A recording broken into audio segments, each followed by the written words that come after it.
And good morning. Welcome to this Saturday morning right here on Fox Sports Charlotte. Good to be back in Charlotte. Been gone for a couple of weeks. It's a couple of weeks back on the 12th, which was a Saturday. I took off on an airplane to Seattle and to meet my friend Mary that we've been dating and going out and having fun, enjoying life and all the grandeurs of this country for about 8 years now. So I thought I'd take a trip out there and I needed a break. I really did, and I'm gonna get into why I needed a break because I came back home and got right back in the middle, and I'm gonna talk about that and various things. I'm gonna talk about a lot of stuff today, but I want to talk about my past 12 days first. But the trip I just took and had a really great time and got away. And Mary, she's so dead gum wonderful with plans on what to do to get away, no matter where you are. She loves nature and, just getting out and seeing what American God has given us in this beautiful country we live. So we went out to Seattle, and now the whole objective to the trip, I'll bring everybody up to date on some personal items. And I mean, after all, I've been pretty much an open book the whole time I've been on radio. If you know me, I'm pretty straight up, straightforward, and I want to share what I can about my life if it brings something to other people's lives. And traveling seems to spark an interest in a lot of people. Well, about 8 years, no, not 8 years. 8 years. It's been 2019, February of 2019. She had to take her car to her son over in San Francisco. So we made a cross country trip before she went to Europe for a couple weeks. She loves to travel. And so I had an idea that, hey, first time in my life, I could actually take a trip and enjoy possible scenery this country has to provide. And so we did. We left February 9th, headed to San Francisco due to the southern route. I call the southern route because it was snowing up north in February. Well, we didn't want to get snowed in. Well, anyway, we made that trip in 30 days. I had a plane ticket coming back from San Francisco on March 9th. So we made a trip cross country, 30 days. And it was absolutely one of the best times I've ever had in my life. And every day we had a 2-day, 2-night minimum of every city we stayed in, and that we were going to stay 2 nights and see what we could see. And we picked the places we want to see: New Orleans, San Antonio, the great. There's a big old national park down in Big Bend National Park down in Texas, and Carlsbad Cavern, Sedona. You get the idea. Grand Canyon, all the above, more, and there was many, many more stops. But beautiful trip. One of the greatest trips I've ever, like I said, one of the greatest times I've ever had in my life. And believe it or not, 30 days, 24/7 with one human being. I never did that in my life. I've been married a few times. I've been in the service. I've done a lot of things, but never spent 30 days, 24/7 with one human being. Well, we did, and we didn't argue one time, and that's hard to believe with two argumentative people, such as we are. Anyway, we got along. Everything was great. Okay. Well, she's had her West Coast experience and moved up. She moved here and moved there. I've been, some parts of Upper California. Then she went to Oregon. Then she moved up to Seattle. She don't like to stay in one place too long, which is cool. That's just who she is, and I understand it. And so she's decided now to move back south, close to her family in the South, brother in Knoxville, sister in Charlotte, and a friend base here in Charlotte, such as me or whatever. And so she's going to come back to Charlotte. So next month, this trip was in preparation for the move back to Charlotte. Well, she's like myself, pretty much a minimalist. We don't need a lot here at our age. You don't need a lot of stuff. So you downsize, and that's some about what I'm going to talk about today is downsizing, aging in place, and all of that. But anyway, so we planned a trip these past 12 days and how we're going to get back. And we're just going to take the northern route coming back, but we're not going to take as much time. We don't have that kind of time this time. But at any rate, we're going to definitely I leave here May 24th, right after the show. I'll be going two Saturdays, 2 shows. And that's our objective now. And then the third show, I'll be coming back in town and life continues. But Mary will be here then and back in Charlotte. So that's what I've got up my sleeve. And so I got another cross country trip coming, which I'm excited about. Taking the northern route, going to Interstate 90. Interstate 90 being the longest interstate in the country. Didn't know that until I started planning my trip. It goes from coast to coast, and we're going to get on 90 and go halfway across America on 90 to right after Sioux Falls, South Dakota. And now the big area we're going to visit is the Badlands and everything of South Dakota, because there's a lot to see in that area of the country, and I'm excited about Mount Rushmore amongst many, many other western towns and cities and history and all this stuff. So we got a cross country trip coming up, and looking forward to that. I'm, like I said, next month, May 24th, I'm headed out and gonna load a pod with her stuff and get it shipped across country, and getting that little car of hers. You guys gonna go to Minneapolis? Tell me about it. Is it worth going to? It's a cool city. I feel like it was a little overhyped. People always hype it up, but we spent a lot of time here in the past couple of days looking at different cities and areas of the country we're going to be traveling through and what's to see, because the upper Midwest, Montana especially, in those areas, unbelievable. Yeah, I've always wanted to go there. I've never been there. Well, we're going to go through Butte, and there's several towns we're going to.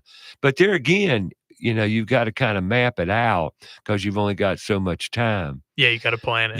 You've really got to plan it. 30 days is a lot more than a week and a half. For sure. Or 2 weeks. Yeah. And in 2 weeks, all we've got, max. So we want to plan it accordingly. But there's definitely so much beauty. Actually, traveling, just going down the highways out west, are absolutely beautiful countryside. Oh, I believe it. When I traveled to cross country, the southern route, it's just beautiful. The terrain's completely different. It's just beautiful and incredible. It's like being in a different country almost. Well, it is, and but it's just beautiful, and I'm excited about the opportunity to travel across country and see there's many sights to see, and just enjoy it. Yeah, Mount Rushmore is the one I want to get to for sure. Yeah. Well, there's so much. Like I said, we spent a lot of time here in the past week looking at different areas of the country. And there's some areas we would love to see, but there again, it's time. Well, what do we do? Yeah. And then again, at our age, how many more times are you going to have this opportunity? So that's right now, between now and next month, is what I'm going to focus on, is where and what to see across. Narrow down the list. Using Interstate 90 and said route. Yeah. Coming back, because I'm going to travel probably interstates the vast majority, if not probably at least 90% of the way. But another thing here is the roads out west, South Dakota roads and the scenic byways and all that. That's just beautiful country to go down, get off the interstates and travel the back roads and see that countryside. A great example of that's when we went up to Niagara Falls a few years back, and we went up there for 2 days. Like we had a kind of like a plan of 2 day, there. Oh no, we stayed 6. And it was kind of spontaneous and off the cuff, but it was worth every minute and then our plan was to go, and it was fall, autumn. Yeah. We made it that time of the year so we could see the leaves, the beauty and the colors. And we were going to jump over to cross to New York, upstate New York, take the Adirondack Railway through the mountainside and take a look at that. That's cool. And we did that. Utica, I think. Yeah, Utica. New York. We came down, stayed one night in Utica, then took out and basically came home in one night or day because, well, it was, something to do with sports, but there was a conference, big thing, and the hotels were full when we pulled over and we couldn't get a hotel. And I said, heck, go to sleep. I just bugged. Well, she wasn't feeling good. Our plan was to come back through New York City. Okay. I've never been to New York City. Still to this day? Never been to New York City. I've been once. I was 7. Well, So I yeah. don't remember that much. Well, I would love to, but then again, they say New York City's not what it used to be, and various things around it. Of No, course, what is, but uh, Charlotte is. It's more than what it used to be. That's the part I don't like. was about to say, it depends on who you ask, Yeah, but if you right. ask us to, we'll tell you it's worse. Well, it's Charlotte. just a little more crowded, but at any rate, you know that there's so much to see and embrace in this country that people, if there's any way you can do it, uh, you need to do it because you're only going to live once, and those. And I thank my friendship with her. I thank Mary for exposing me and being a part of expanding my horizons in that way because it's a beautiful country. We've got so much to see here, so many national parks too, so much to see, and it's absolutely beautiful and breathtaking. And on that note, where did I go and what did I just see? You know, well, I just went to Seattle, and that's where she lives, Kirkland, right outside of Seattle, actually, and another suburbia town like Matthews, Huntersville, whatever community. Little village all its own. Anyway, we went. She had planned 3 nights in upstate Washington, about hour and a half, 2 hours up the road, up in the San Juan Islands. There's 9 islands up there. There are several big ones: Orca Island. There's St. Lopez Island, and there's Friday Harbor and San Juan Island, which we stayed at. We took the ferry across. A $60 ferry fare to get there and back, which is great because to see the island that we went to, you need a car, need transportation. You could rent a scooter, you could rent a bicycle, you can, whatever. There's various means you can use, but we took the car over and it was great. It was absolutely wonderful. 2 nights at a Airbnb called the Trumpeter Inn right outside of the Friday Harbor inner harbor area. It's not a bit. It's 20 miles, I think. Island. It's 20-mile long island. Well, if you've never seen that part of the country, there's so much beauty up there. It's absolutely stunning, with all the water and the islands we were on. And we went the first day. We went down to South Beach. We went around the whole island actually. Drove around the whole island, saw all the views we possibly could, and saw what we could of the island itself and the nature. And there's a sculpture park on the island. It's Oh, that's absolutely cool. phenomenal. 20 acres of sculptures of various artists and people, and that was beautiful. Spent a couple hours there, but the beauty was the surrounding scenery, just the island and the water and the great thing about this trip I just made is the weather was phenomenal.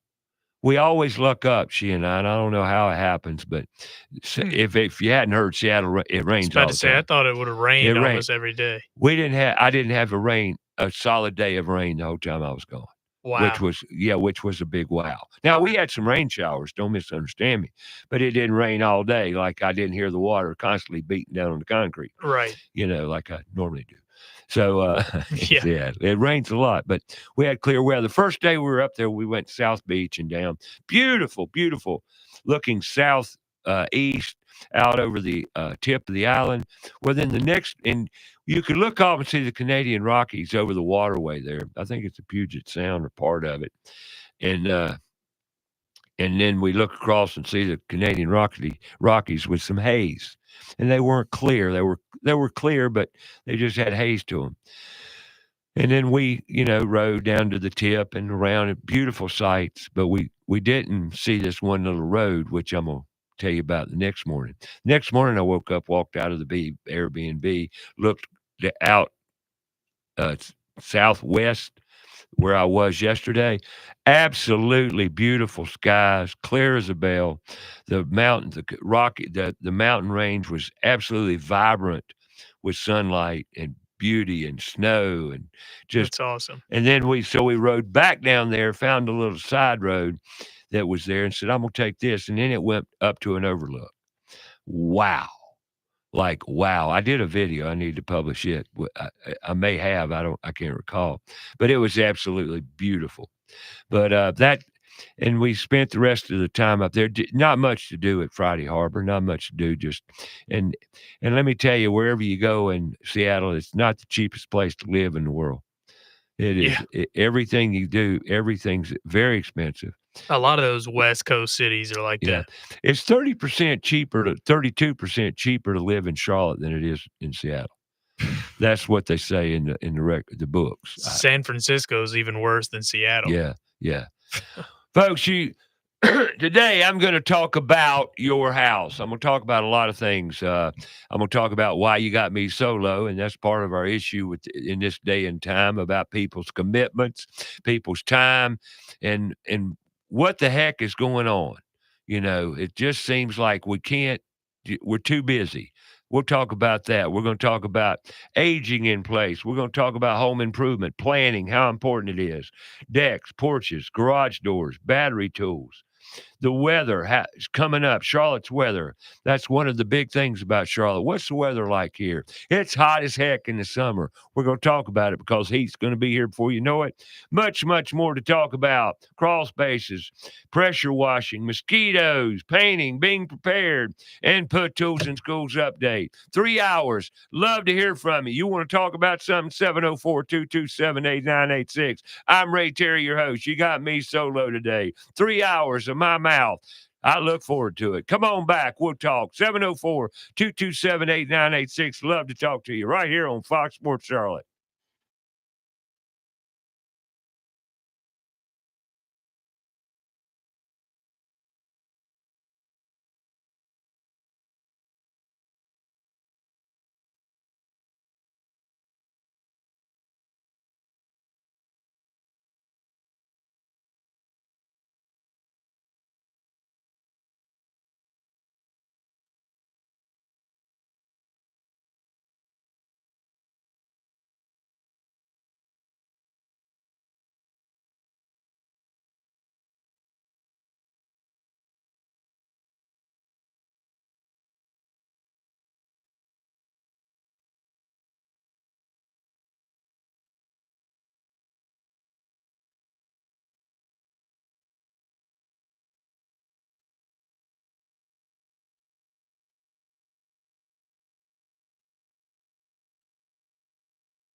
About the show, go to our Facebook page, About Your House Radio. We'll be right back after a word from our sponsor.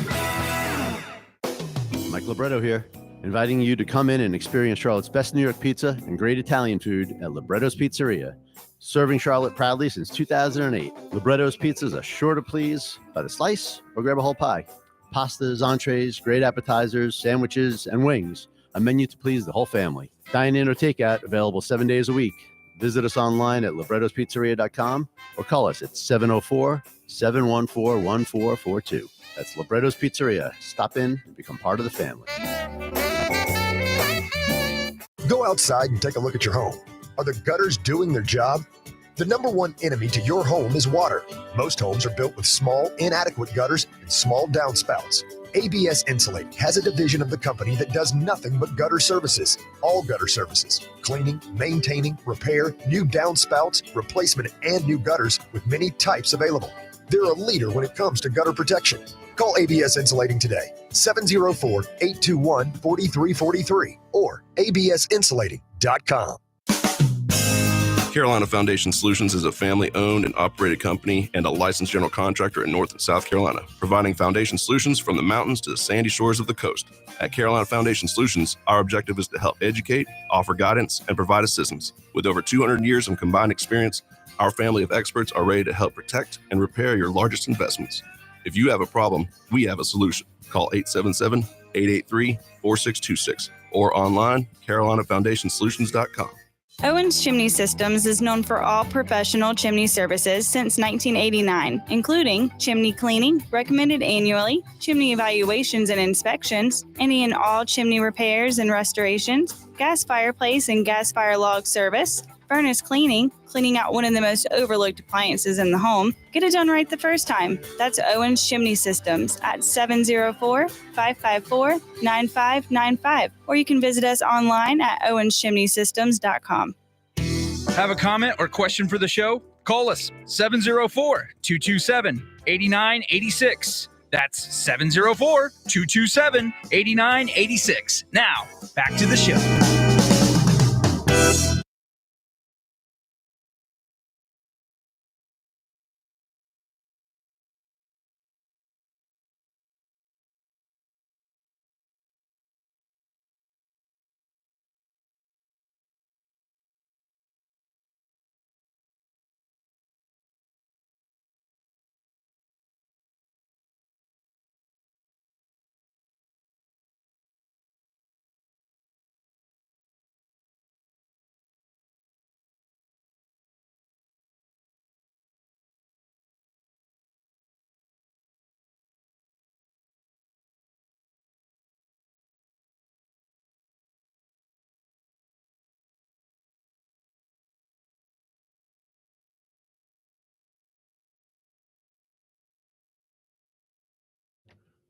All right, welcome back. You know, I was talking before the break about what I've done the past 12, 14 days up in upstate Washington.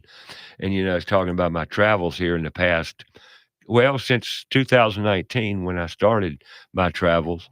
Since then, I've gone out west. I met Mary out in Vegas, and we'd rent a car and we'd go up north to Zion, Bryce Canyon, and various places throughout Utah, slot canyons, and just various places. And there's one trip, and I'm sharing this now in retrospect, looking back over the time.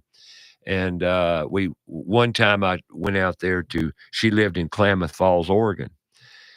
And so why Klamath Falls? She just found a Airbnb there that she could hang out for, however long. It was probably 6 months or so she lived there.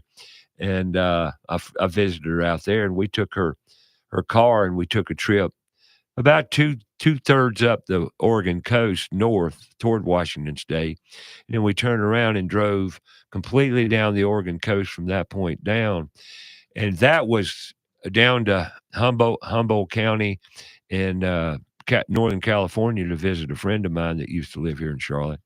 And then that was 7 days of absolute beauty and splendor and nature that just was breathtaking. The Oregon coast, just absolutely beautiful. And so I want to go. That's another stop I want to get to. It's just the Pacific Northwest in general. Well, I've been to the upstate Washington. We around Mount Olympic or Mount Olympia or whatever it's called. Yeah, I think it's Mount Olympia or something. Yeah, that's like a that. national park we visited a couple years back. Went to Seattle. Yep. We took a 5-day trip around the whole upper northwest coast of Washington State and rode out to the furthest most point tip and looked over the Puget Sound to the Canadian side as well. Right. And we did that, but it's not near the beauty and the splendor of the Oregon coast.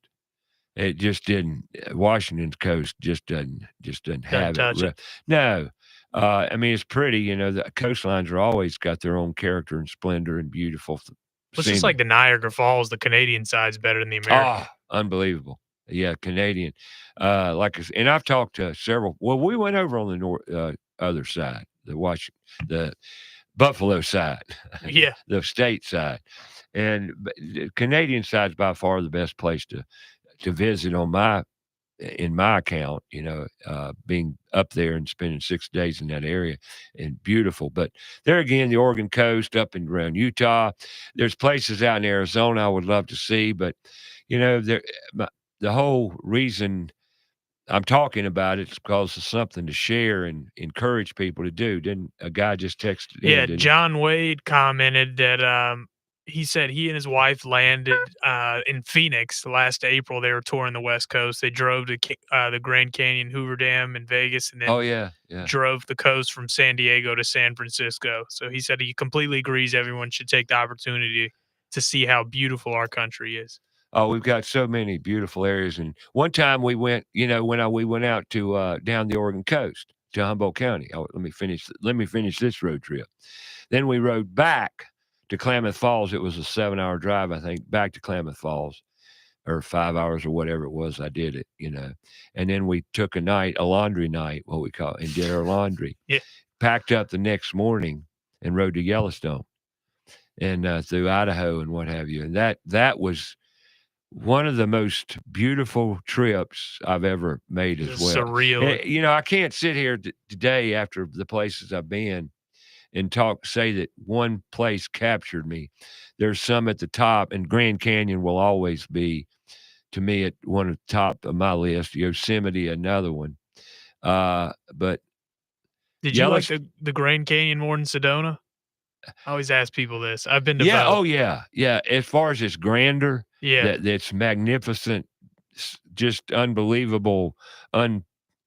It's just because you just look out. And it's just like, not only look out, you're looking down and see itty bitty houses or itty bitty, and this is.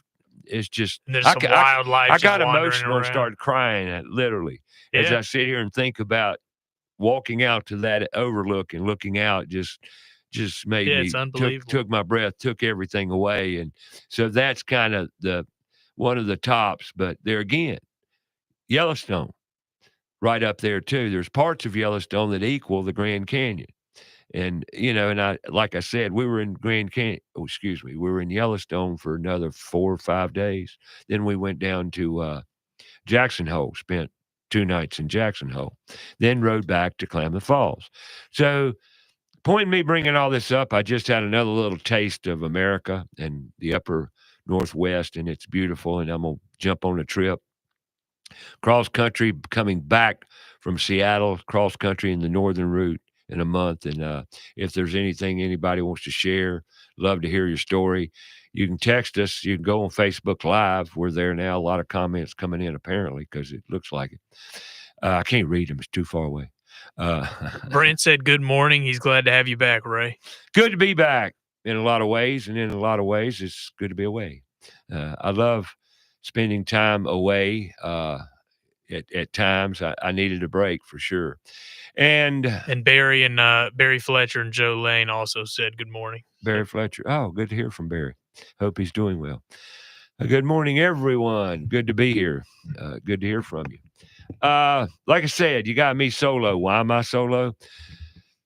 I don't know what in the world is going on. Let me move here. With people. I don't know about commitments anymore and what they mean to people. Now I know people, we live in a busy time. Everybody's got things to do. I got things to do. But one thing's for sure, if I make a commitment and write it and put it on my calendar, and I make that commitment solid by virtue of putting it on my calendar, one thing's going to happen. I'm going to be there regardless. Now, I know in my life things change, especially medically. Emergencies come up. Things happen.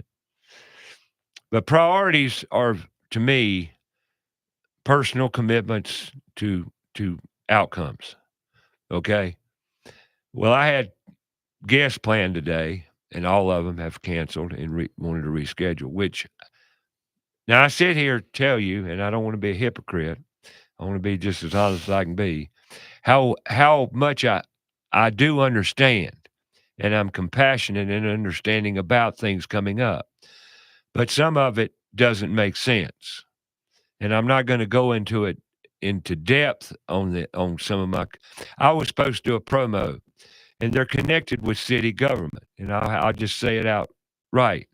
And I knew in my heart and my soul, just my intuition basically is what I'm getting to, that something was going to prevent them from coming on the show, just by nature of the organization they represent. And lo and behold, everything just kind of worked out to where they canceled at the very last minute yesterday, after a week of reaching out several times trying to communicate. Communication has gotten absolutely deplorable in our country. We don't know how to communicate anymore. Now, this trip I just made, and I'm not going to get on my rant too bad. This trip I just made was purposeful for me. It was a time to reflect, look at the situations I'm dealing with in my life and my purpose and what I do every day to serve my community and humanity. And Put Tools in Schools has been an endeavor of mine now solidly for the past 5 years. It was 2018, 6 years going on. August, it'll be 6 years. And I've given it. I said give. Nobody's paying me. I'm trying to develop a way that I can benefit some or at least pay for some of this through donations and what have you. But that's even tough to come by this day and time because whether it fits status quo or you believe in it or not, I don't understand it anymore. But I'm not going to quit the fight because our kids are the ones that are suffering. And I've been preaching it, and I know a lot of y'all are there, listeners out there possibly are just tired of hearing my mouth talk about it. Well, I'm not going to quit because our kids are suffering. Not only our kids are suffering, but you are. You are. Every one of you homeowners out there, young, old, if you're below 50 years old and you own a home, you're suffering because of, and I'm just going to lay it out there for you, because of stupid. Now, when I say stupid, I'm talking about people you called to get things done around your house. The knowledge, the craftsmanship, the service technicians. They're not what they used to be. Why? Because we're not teaching it. We're not. Now, I'm going to get into that a little later and Put Tools in Schools with some updates, but I'm just trying to make a point here about commitments.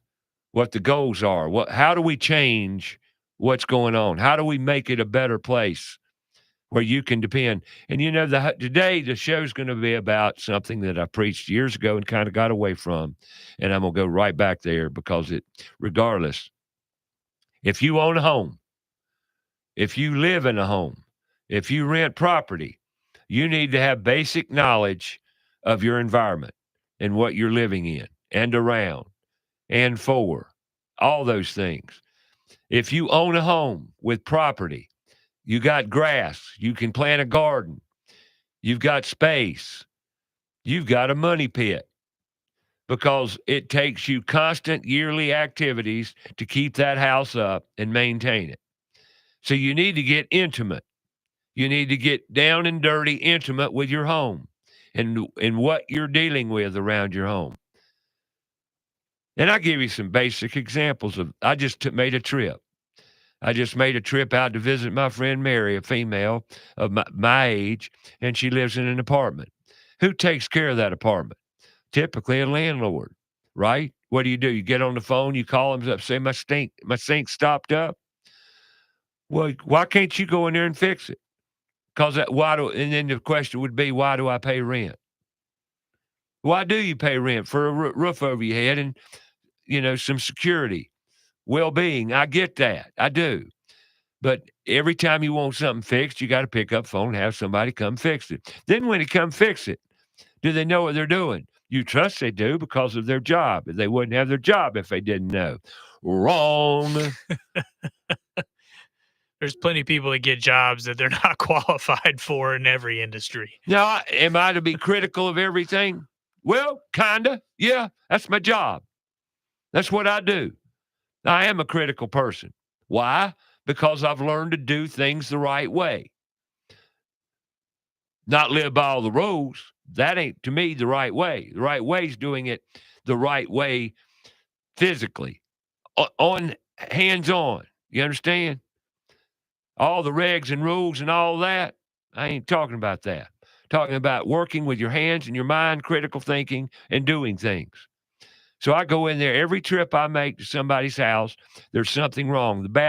Another example, stayed at an Airbnb. The bathroom door didn't close. Why? It wasn't screwed up right. All it took is a screw gun or a screwdriver, a Phillips screwdriver, with longer screws in the hinges, and you could have fixed the door. Why is that? Did you fix it? No, I didn't take my toolbox with me on this trip. Gotcha. I would have. Oh, I know you would have. I just if I'd have been in my truck, I just assumed you fixed it. And I would have. That's one of my pet peeves. But my point, why don't these things get fixed? It's a constant thing when it's constant maintenance when you own a house. It never stops. There's always things to do. You need to get intimate with your house. You need to go around. This is the time of the year. I woke up this morning, well, actually, before I went to bed last night, and said, oh, my goodness, I got 3 hours in the morning. What on earth will I talk about?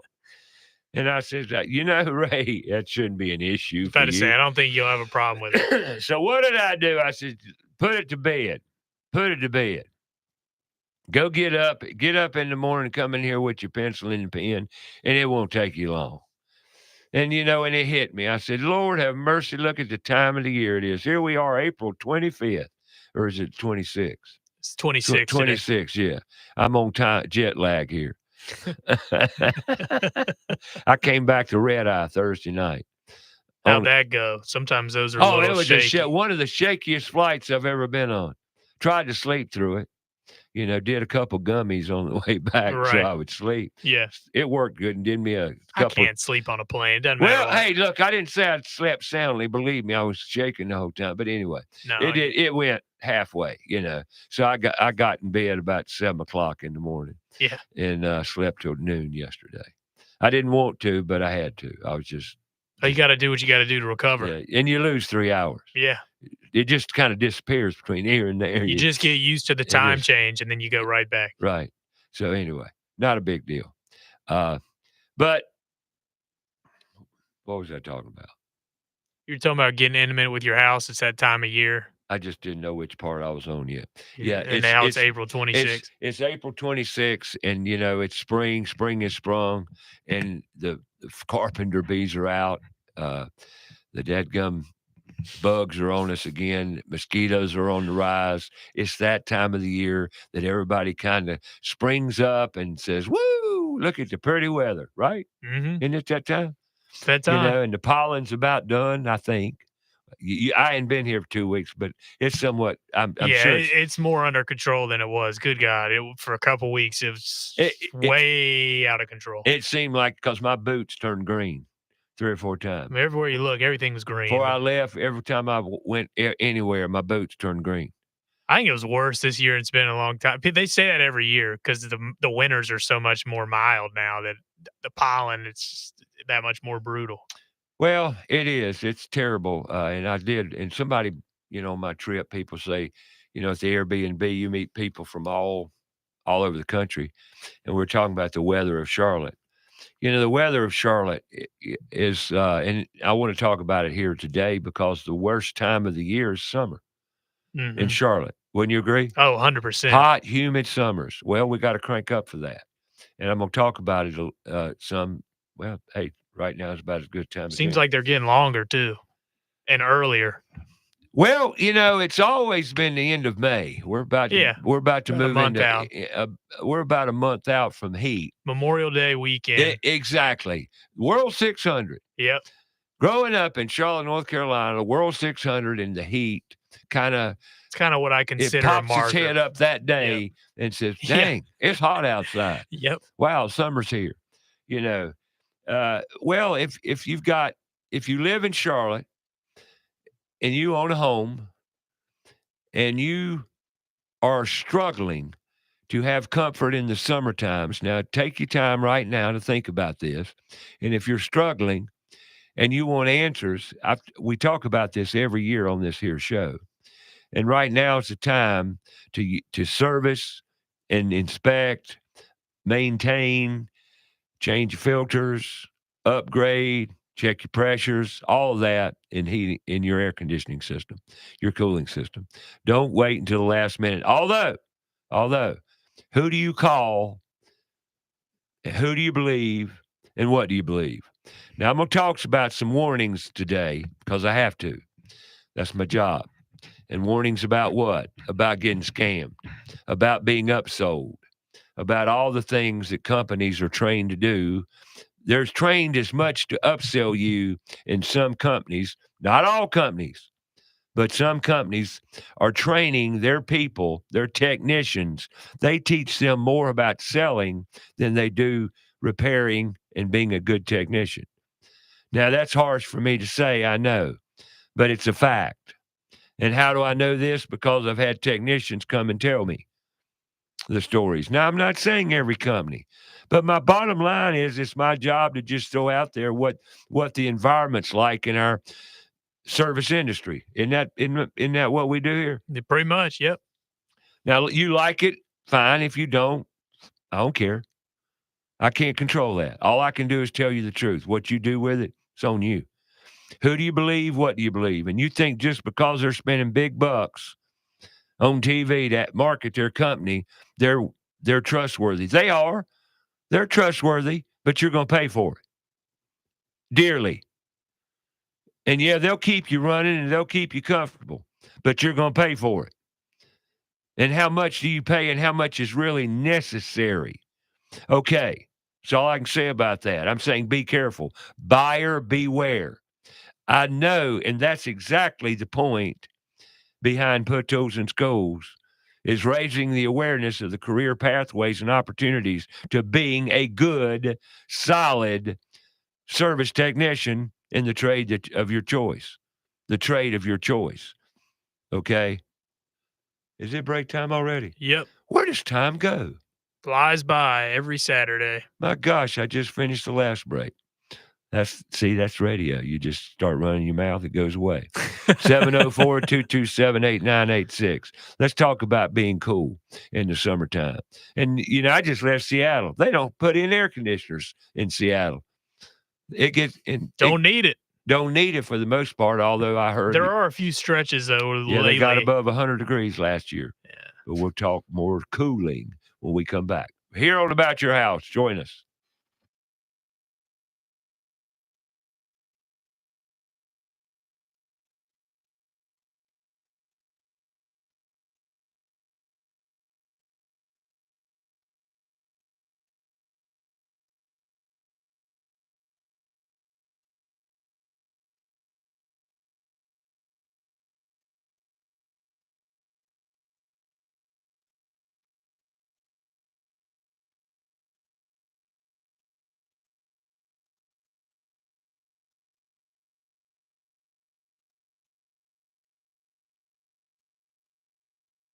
The show, go to our Facebook page, About Your House Radio.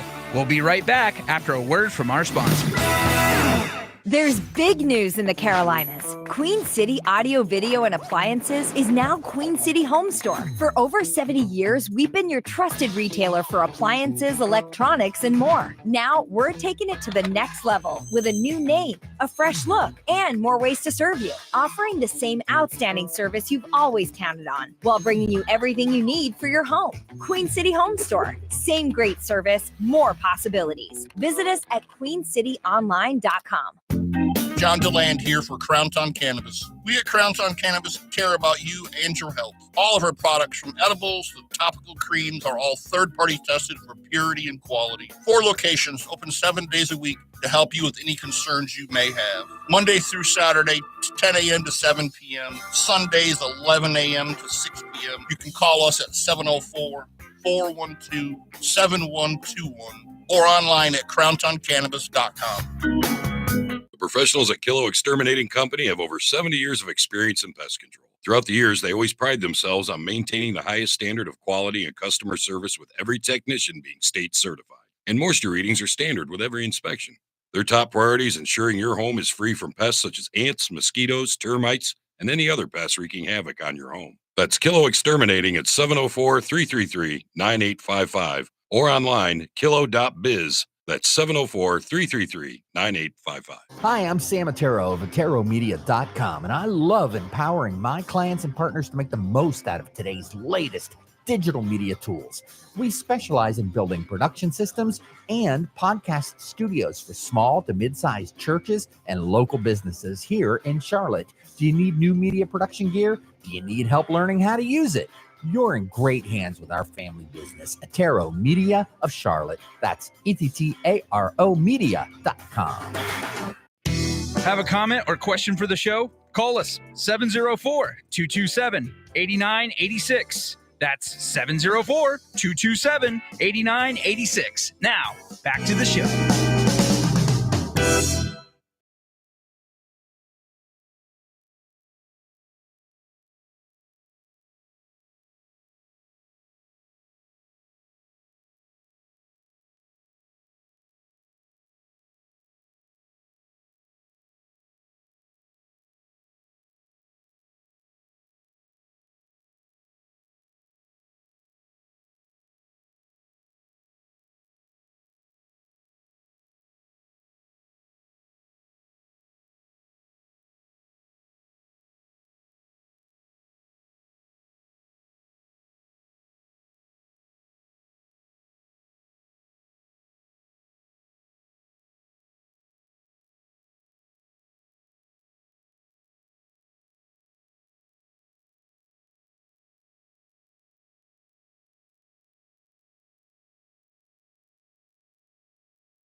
All right, welcome back to About Your House. If you want to join in, you can text us with a message on Facebook Live on About Your House radio page. You can text me. My internet is down here. I don't know why, but hey, that's another thing I've just learned to embrace. Technology is absolutely phenomenal, just absolutely wonderful when it works. But it seems like the more I depend on it, the more it fails. And, and it's just part of life now. You can expect the unexpected. It's like I told you, why am I solo today? Because my guest backed out for various reasons. And what they are, I'm sure they're valid. They're great reasons. But this is happening more and more and more. Maybe it's me. I don't know. But regardless, we're going to move on. We're going to keep on keeping on. And before the break there, we were talking about heating and cooling. Nope, heating's over. Let's go to cool. Time to switch the thermostat. Time to turn off the heat and turn on the cool. And I know that because my cool came on last night. I left it on. I put it high, but yet that was telling me how hot it is outside. Must have been warm the past couple of days because my air conditioner came on. I said, oh, okay. So bottom line, summer's on us, right? Heat's on us. Now, what's the big downside of Charlotte, North Carolina, weather-wise? Summertime. Matter of fact, Mary made a statement. She dreads summer in Charlotte. Why? Because of humidity. Charlotte's very, very humid. It seems like it's more humid now than when I grew up. I don't know. Maybe I agree with that even than when I grew up. It's just humid. Now, a lot of it's got to do with weather change. I get that. And weather modification. I will throw that one in there too. Yes, I said weather modification. Okay. Take it up and do some pondering and go research that one. We'll come back and talk about that another day. But at any rate, it's hot as heck in Charlotte, very humid. All right, now what can you do about it? If you live in a house in Charlotte and you are struggling to maintain comfort upstairs in your house, there are many different answers and solutions other than replacing your comfort system. Okay, I would work on the structure. I'm going to talk about this for the next 15 or so minutes, maybe a little longer. I don't know. Comfort is the most expensive thing you pay in your life as far as your bills go. I don't know if you'd agree or disagree. What I mean by comfort, your power bill. Your power bill that runs everything in your house and gives you heat in the winter, cool in the summer. And the summertime typically will cost you more money than the wintertime to keep you warm. Not always. It all depends on the structure. How many holes, how many leaks, how airtight is your house? New houses, comfort's less of an issue. Air quality is a greater issue because you live in a Yeti cooler. Let me get this out of the way right here, my analogy. Houses built in the 50s that haven't been upgraded are like dog crates as far as leaks, air leaks, drafts, just air leaks. Okay? Well, those are, to me, dog crates. And now you take a house built in the 20s, 30s, 40s. Oh, my gosh. They're so leaky, it's unreal. Now, some of them have been upgraded, and we'll talk about what you can do to upgrade your house, being that it might have been built in the 50s or 60s or 70s. But if you live in a house built after 2000, where they building them now more to the Yeti cooler side. What do I mean by that? They're sealed. You go down and look at new houses, new apartment buildings. They got wrap all around them. They got the windows taped in, sealed.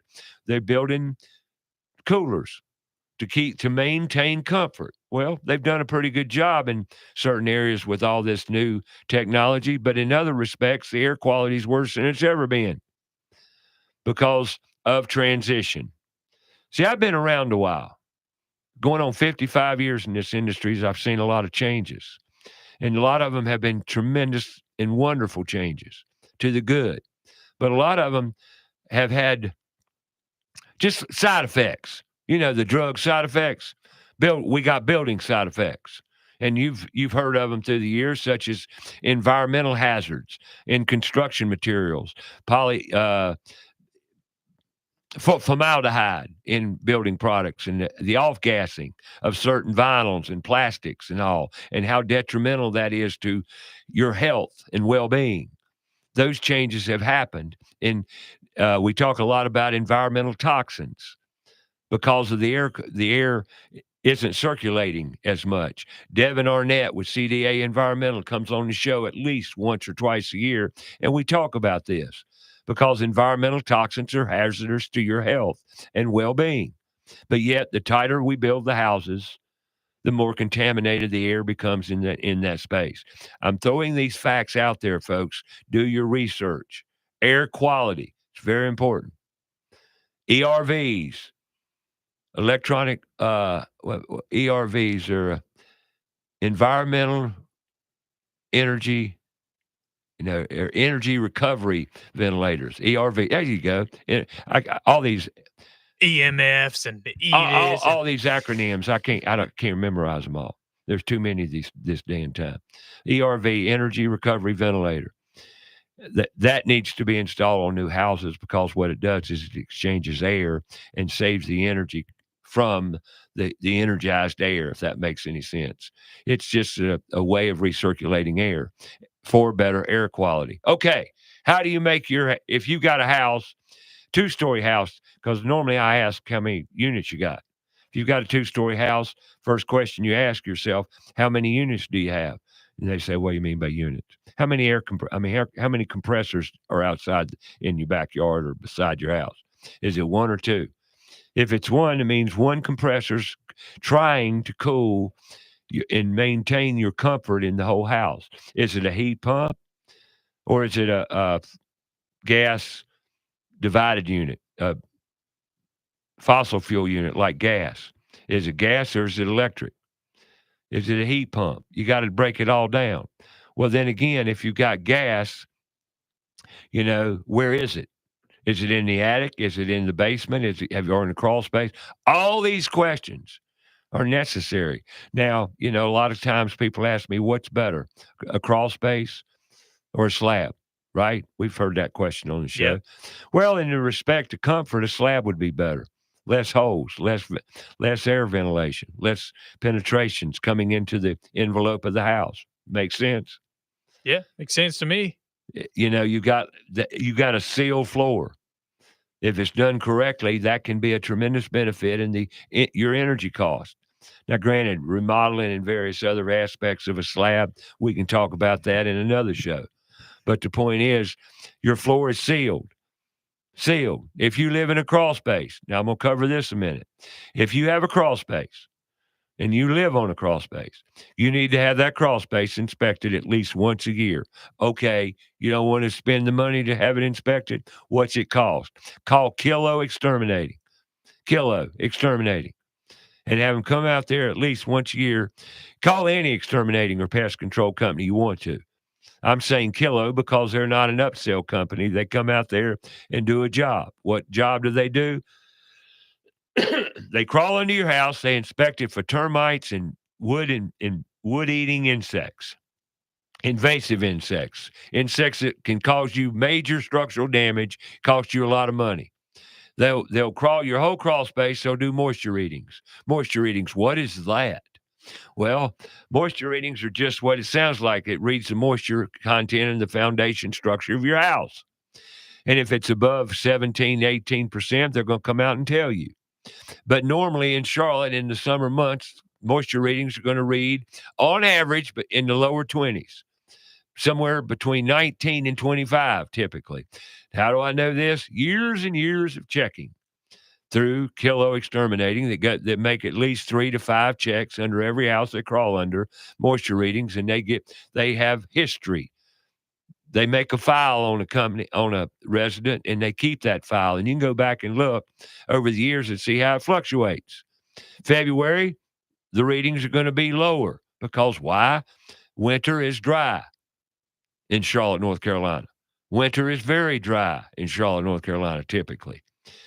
Humidity-wise, atmospheric-wise, okay?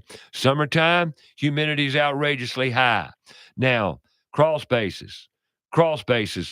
If your crawl space has is an older crawl space. You have penetrations coming up into the house for Romex, for plumbing, for heating and cooling boots, and what have you.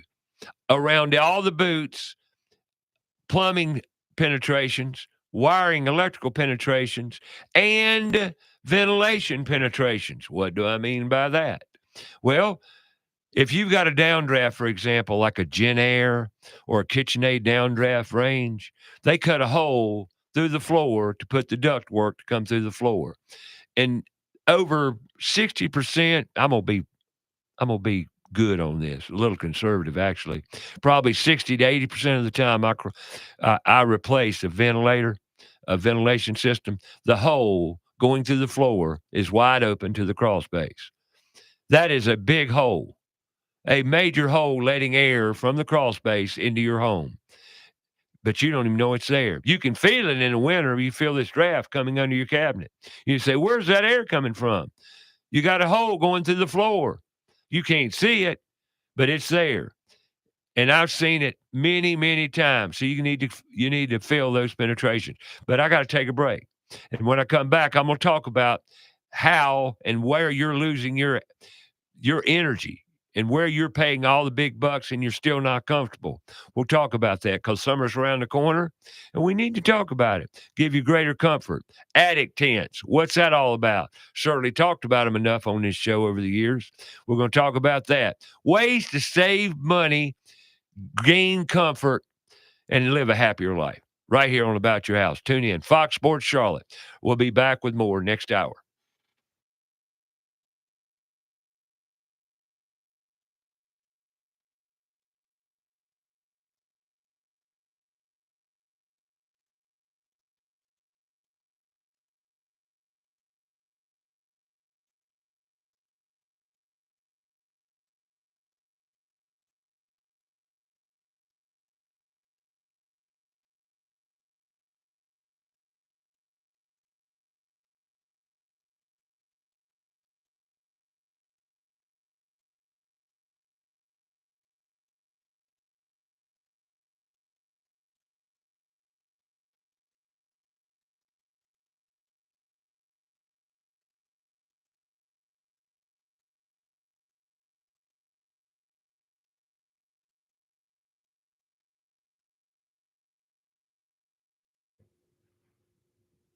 Grab another cup of coffee and join us for hour number 2. Ray continues talking about the trades and the put tools in schools and the things you need to do to get your house ready for the summer, the humidity, the heat, everything. He's going to be talking about it. About Your House is brought to you by PutToolsInSchools.org, connecting students to tools of the trades and raising awareness of the many career pathways. Also brought to you in part by Queen City Home Store, formerly known as Queen City Audio, Video, and Appliances. Same great store, different name. Queen City Home Store is a family-owned store serving the Carolinas for over 70 years. They're the largest independent appliance retailer in the Carolinas, constantly growing and taking pride in the experience that they offer customers with a knowledgeable sales staff, product selection, and lowest price guarantee. So sit back, relax, and enjoy some time with us. And now, here's your host, Ray Terry.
All right, welcome back. Hour number 2. Internet's still out, but I got my phone. Yeah, we got it. All right, I'm talking about the weather and the heat. Summer's coming at us and ways to save money. Actually, not necessarily to save money, but also to give you greater comfort. Because really, that's what you pay for, isn't it? When you pay your power bill and you pay in nearly $300 a month, and you still hate those summer nights because you just can't get cool at night. Well, how can you achieve it using the same system you have? You can work on your house. If you've got an older house, for example, attics. But let's talk about the weather a minute, the upcoming week ahead. You know, the nighttime temperatures are now moving into the 60s, which is an indicator of how soon summer's going to get here to me. With my history and knowledge of construction and just energy cost in general year on an annual basis, next week's a great example of the temperate environment in Charlotte and how it's changing. Sunday, tomorrow's high 76, Monday 79, Tuesday 82, Wednesday, here we go, 88, Thursday 86, Friday 82. You get the point, and then it goes down into the 70s, but we're getting up into the 80s. We're in air conditioning weather. Okay? Well, how can you fix your house and get greater comfort? Let's talk about a few ways if you want to, and even if you don't want to, because I don't know, you don't talk to me. 704-227-8986. All right, if you've got an older house, first of all, now I've got to go several different directions here because it's just a requirement. With any job you do, with any job or task that you endeavor on your house, you need to have some sort of plan. Why? Because nothing's easy. People call me all the time telling me they're going to do something. And I said, well, have you thought about this? They said, what do you mean? So I said, well, you got to look at the electrical on this because the electrical might be here, might be there, and you need to be aware of it before you move in. Oh, nobody told me about that. Well, I'm telling you about that. And, you know, a gentleman calls me. I'll give you another great example of this. A gentleman's colleague had called me. I was referred to him through Queen City to talk to me about his ventilation system in his kitchen. So he calls me and tells me what his goals are. And I says, well, you can't do this and you can't do that. And this is the reason. And at the end of the conversation, he said, Ray, I really appreciate your insight and your knowledge. And then he called me the other day and I said, he wants new bath fans put in the house. I says, well, you know, the bath fans you have 3-inch vents, flex hose vents, and the bath fans you want to put in require a 4-inch vent. Now, the ones you want to put in they will perform better than what you have, but they're still not going to perform to optimal performance, because my words aren't coming to me this morning. I don't know what's wrong. Optimal performance because of the 3-inch vent, but it will perform better.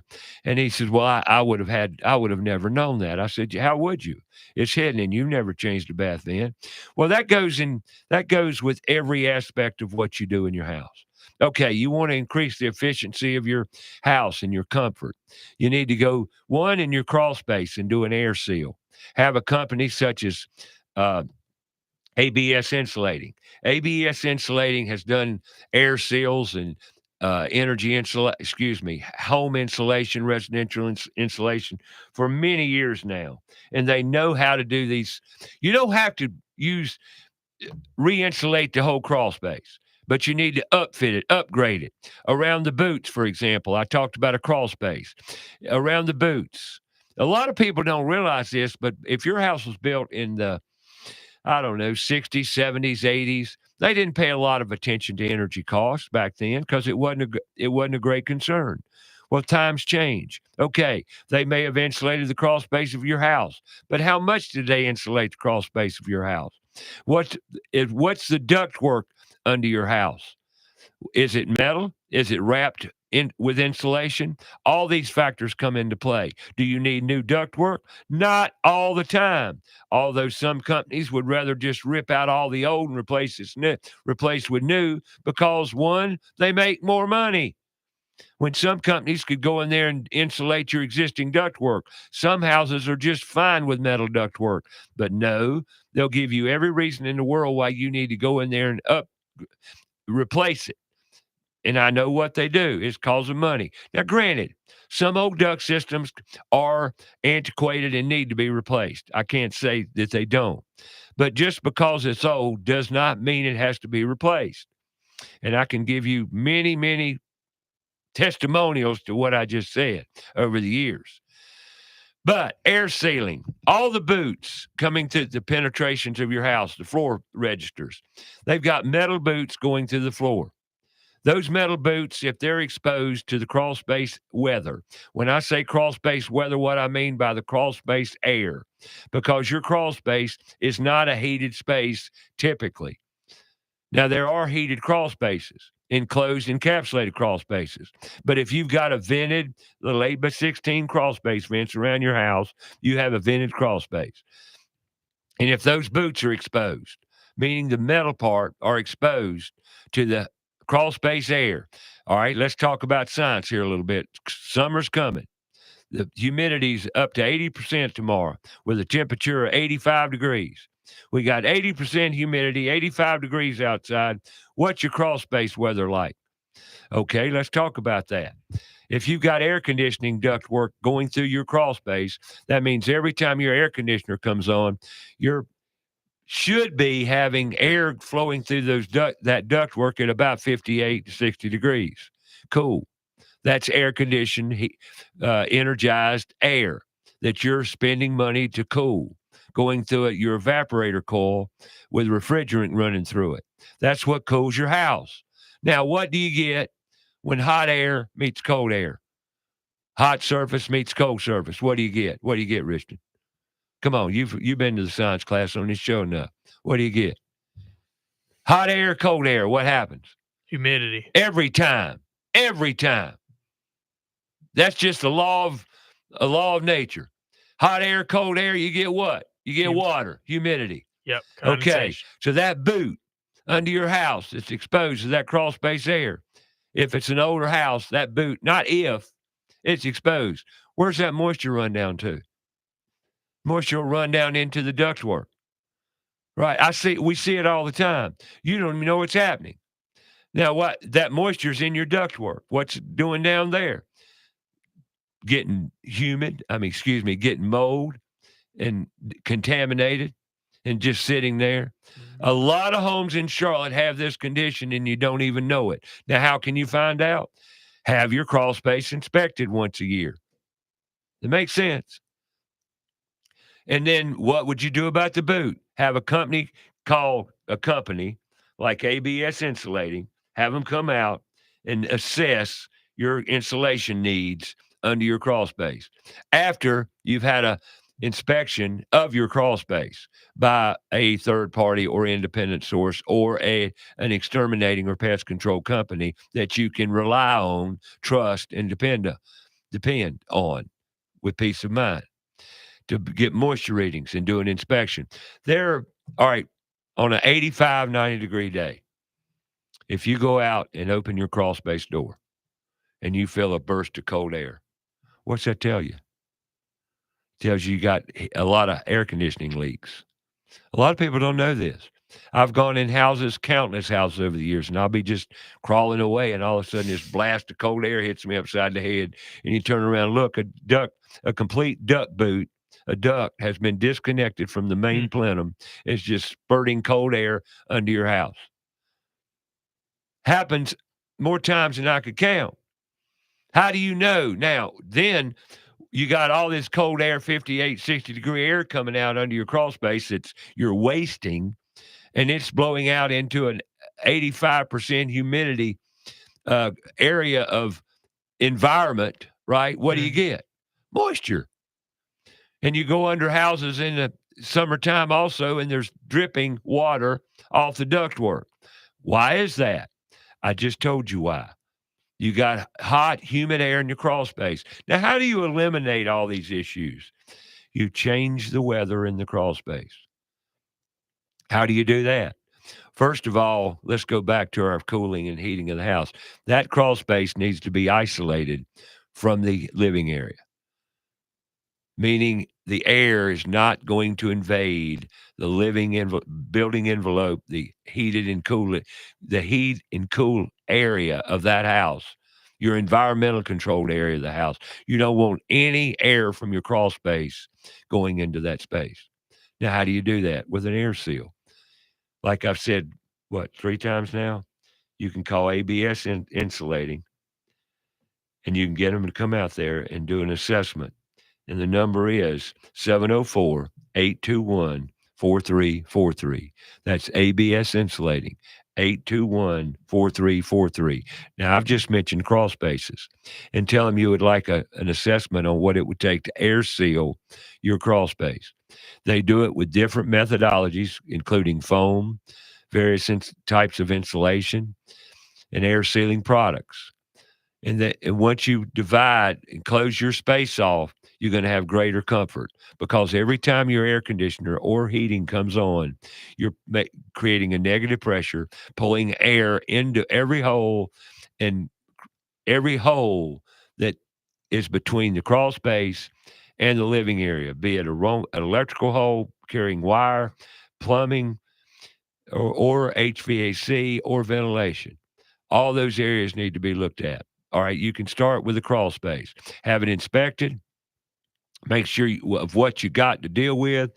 And don't believe, and I hate saying this on top of what I just said, but don't believe everybody that comes out to your house and tells you that.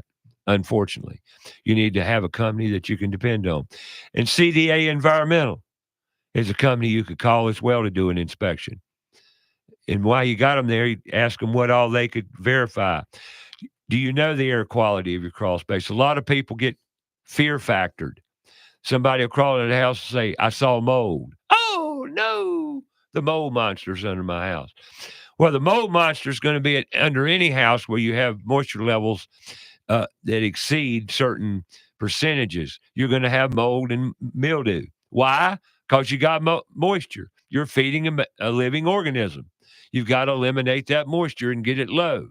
That's why all these dehumidifiers have become so popular. Dehumidifiers aren't the answer.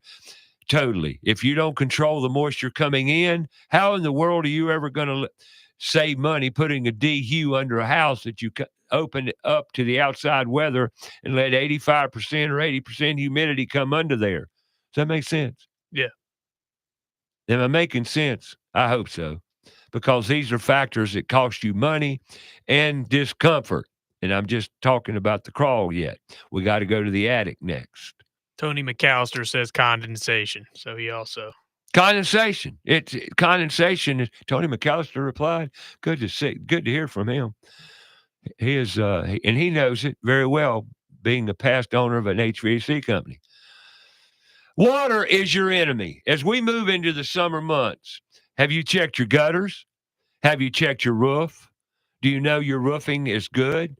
And your roofing is some point of interest to everybody because, one, we hate water. Well, when it gets off the roof, where's it going? It goes in the gutters.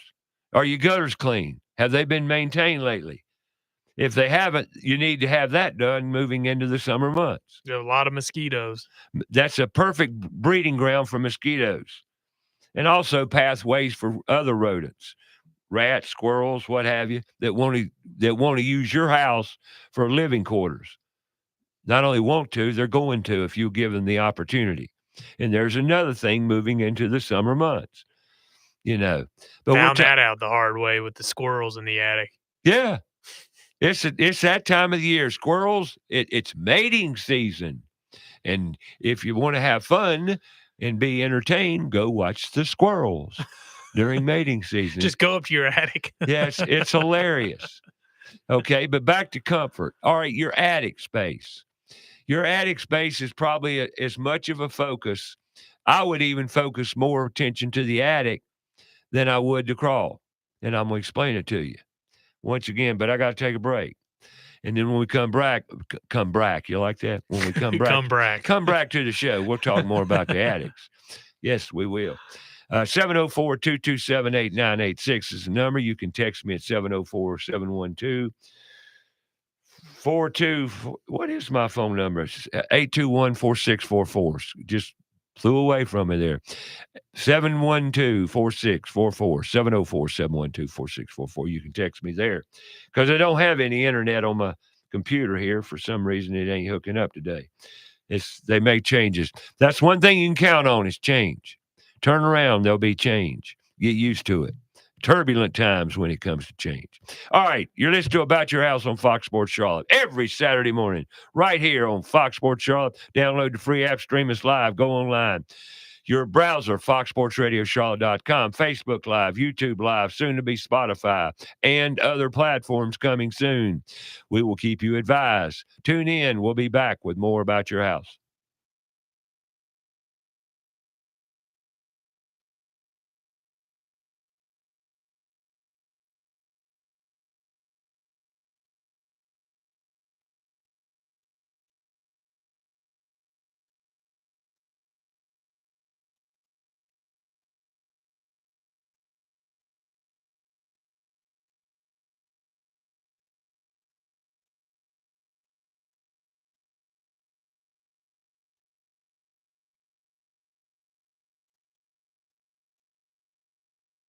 Find out more about the show? Go to our Facebook page, About Your House Radio.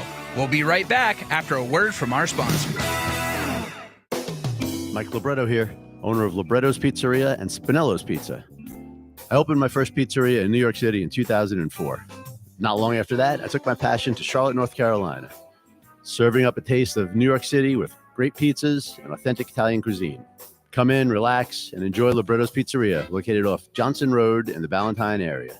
Libretto's is also home of the famous Spinello's Pizza, a 10-inch infused frozen pizza, offered in both pepperoni and plain cheese. Visit SpinellosPizza.com for more information, to find a retailer near you, or just to order for pickup at the restaurant. Libretto's Pizzeria is open 7 days a week, a great place to relax, dine in, take out, delivery, or for catering. Visit us online at Libretto'sPizzeria.com. Call us at 704-714-1442 for the best in New York pizza and Italian cuisine. That's Libretto's Pizzeria. Stop in and become part of the family.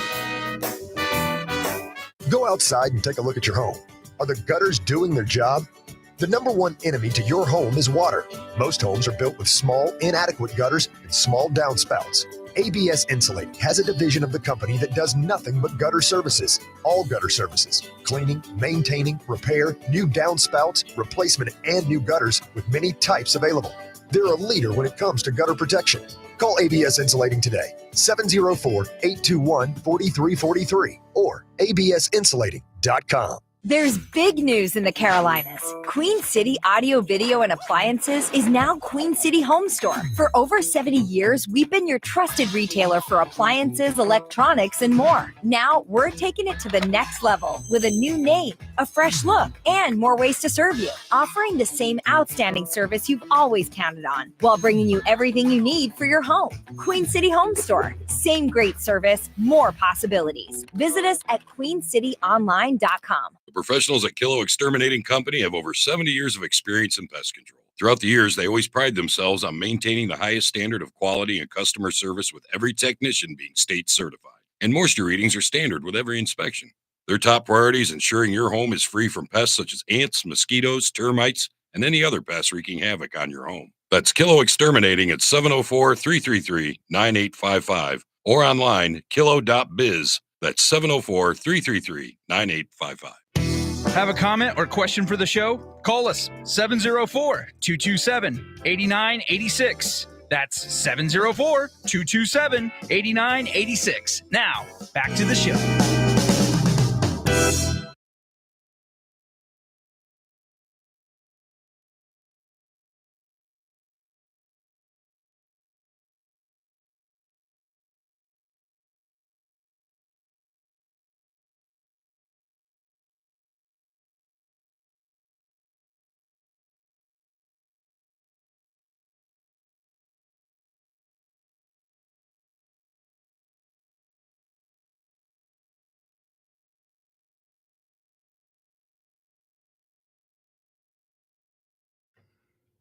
All right, I want to talk about something about what I talk about all the time, put tools in schools. There's an event today, the 5th annual Mama, I Don't Want to Go to College Skills and Trade Career Expo.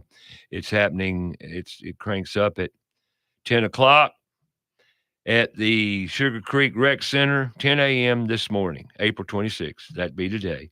Sugar Creek Rec Center, 943 West Sugar Creek Road. And it's free and open to the community. Plan on visiting and seeing what's out there for the kids. Take your kids over there.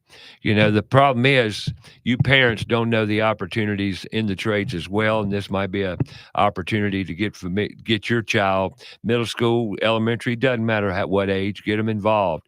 Let them know the opportunities and what it encompasses. Other than that 4-year college pathway, not that that's a bad one, but if you're not going to use it for a career full of purpose and service and what have you, and it's not going to meet your needs as a human being, then why would you go? Okay, it's just that simple. At least look at your alternatives. So there you go. That's the Mama I Don't Want to Go to College Trade Career Expo today at the Sugar Creek Rec Center, 943 West Sugar Creek Road, right here in Charlotte, out off North Trine. Doors open, 10 a.m. Plan on going. Take your kids, see what's out there. There you go. All right, I throw that out there. And we were talking about energy, comfort in your house. Who do you believe? What do you believe? Getting intimate with your house, knowing what your house is all about. And a lot of people have no clue because nobody's taught them. I mean, they don't have courses on houses, do they? Yeah, it's called YouTube University and TV. And you can believe TV about as much as you can believe our government right now. So wouldn't put much trust in it. Not totally, because they're out to sell you. Money grabs. Everywhere you turn, money grabs. So be careful. And hate it's that way, but it is that way, so we need to talk about it like it's that way. Who do you believe? What do you believe? Okay, here we are getting ready for the heat of summer. Going to get up in the upper 80s next week. So air conditioning is a major concern moving into the summer months. Refrigerant costs are out of sight. And I'm going to have a heating and air conditioning person come on the show here in the next month or so, and we're going to tell you what the cost increases have just gone up incredibly the past 10 years in refrigerant and how to maintain the cost of maintaining heating and cooling, especially cooling. So we're going to cover that from a heating and air conditioning contractor's point of view and the cost incorporated with the upkeep and maintenance of today's units. But I'm talking about if everything's at its peak performance, your equipment's running good, how do you maintain it? How do you keep it? How do you make that turn into comfort? You go in your house and you feel good. And let me say this, as I've always said, in the summertime, typically you don't fight temperature. You don't fight temperature. You fight humidity. You can have a very comfortable house at 76 degrees. Very comfortable if your humidity is around 50% or below 55. 55 would be maximum percentage. But if you can maintain your humidity between 45 and 50%, you're going to have great comfort at 76 degrees. Great comfort. You can go, but if the humidity bounces above 55 to 60%, it's going to feel muggy in there, and you won't get true comfort. So now, how do you do that? Seal your house. Seal it. Keep the humidity out of the house. How do you do that? I've been telling you for the last hour. Just listen. You got to seal the holes. Are your windows closed? Do you have good weather stripping on your windows? You've got to create more of a cooler effect. Remember, you live in a dog crate and you're converting it to a Yeti cooler. We've got some cracks in our door. That's part of the problem for us. Yeah, there are a lot of cracks, thresholds, weather seal around windows, doors, weather stripping, all those things. Are your seals around your windows. And here's a big sales gimmick. Windows. Everybody's trying to sell you replacement windows. Windows aren't necessarily the gold and silver bullet as they advertise them as such. They're big cash cows. Look, there's some really bad terribly energy efficient windows out there in the housing industry. I get that. But 9 times out of 10, it's not your windows. It's other things. You can weather seal your windows. You can seal your windows. What you want to do is air seal. Seal your drafts, attic tents. If you have a disappearing stairway, the little crack around that disappearing stairway, if you'll notice that disappearing stairway is in your hallway relatively close to the air return. Every time your air exchanger, your air, your furnace turns on, your air, man, my words just aren't flowing today. Sorry, it happens. Air control. You know, your furnace, every time it turns on, you're pulling cold air, warm, hot today. Temperature is going to be 80-something degrees. Not today, it's going to be in the 70s. But next week, it's going to be in the 80s. The temperature in your attic is going to exceed 100 degrees. In the heart of summer, it's going to be between 120 and 150 degrees in your attic. Every time your air conditioner comes on, you're pulling hot, humid air out of your attic right into the air return to re-energize, cool down, and you don't need to do that. You don't need to cool your attic air. What you need to do is seal that hole with an attic tent so you won't have that air exchange. It's out of sight, out of mind, but every time your air conditioner turns on, you create negative pressure and suck air right out of your attic. The attic tent's not very expensive either. Less than $100, or right around $100. It's not bad at all. And it takes you 10 minutes with a staple gun and a caulking gun to put one in. And I've done a video on it on YouTube, my YouTube channel on About Your House. You can go there and how to install an attic tent, and it takes you all of 20 minutes if you take your time, even if you take your time and take a break. Is there a specific brand or something? Attictent.com. Got it. But there are other brands mentioned and that other before. tents that work just as well. Honestly, I've used several other brands, and they're just fine. I'm not suggesting that you go to Attic Tent alone. There are other brands out there that might cost less than half. I don't know, but I do know this. I've installed a lot of attic tents in my life, and I will install them today.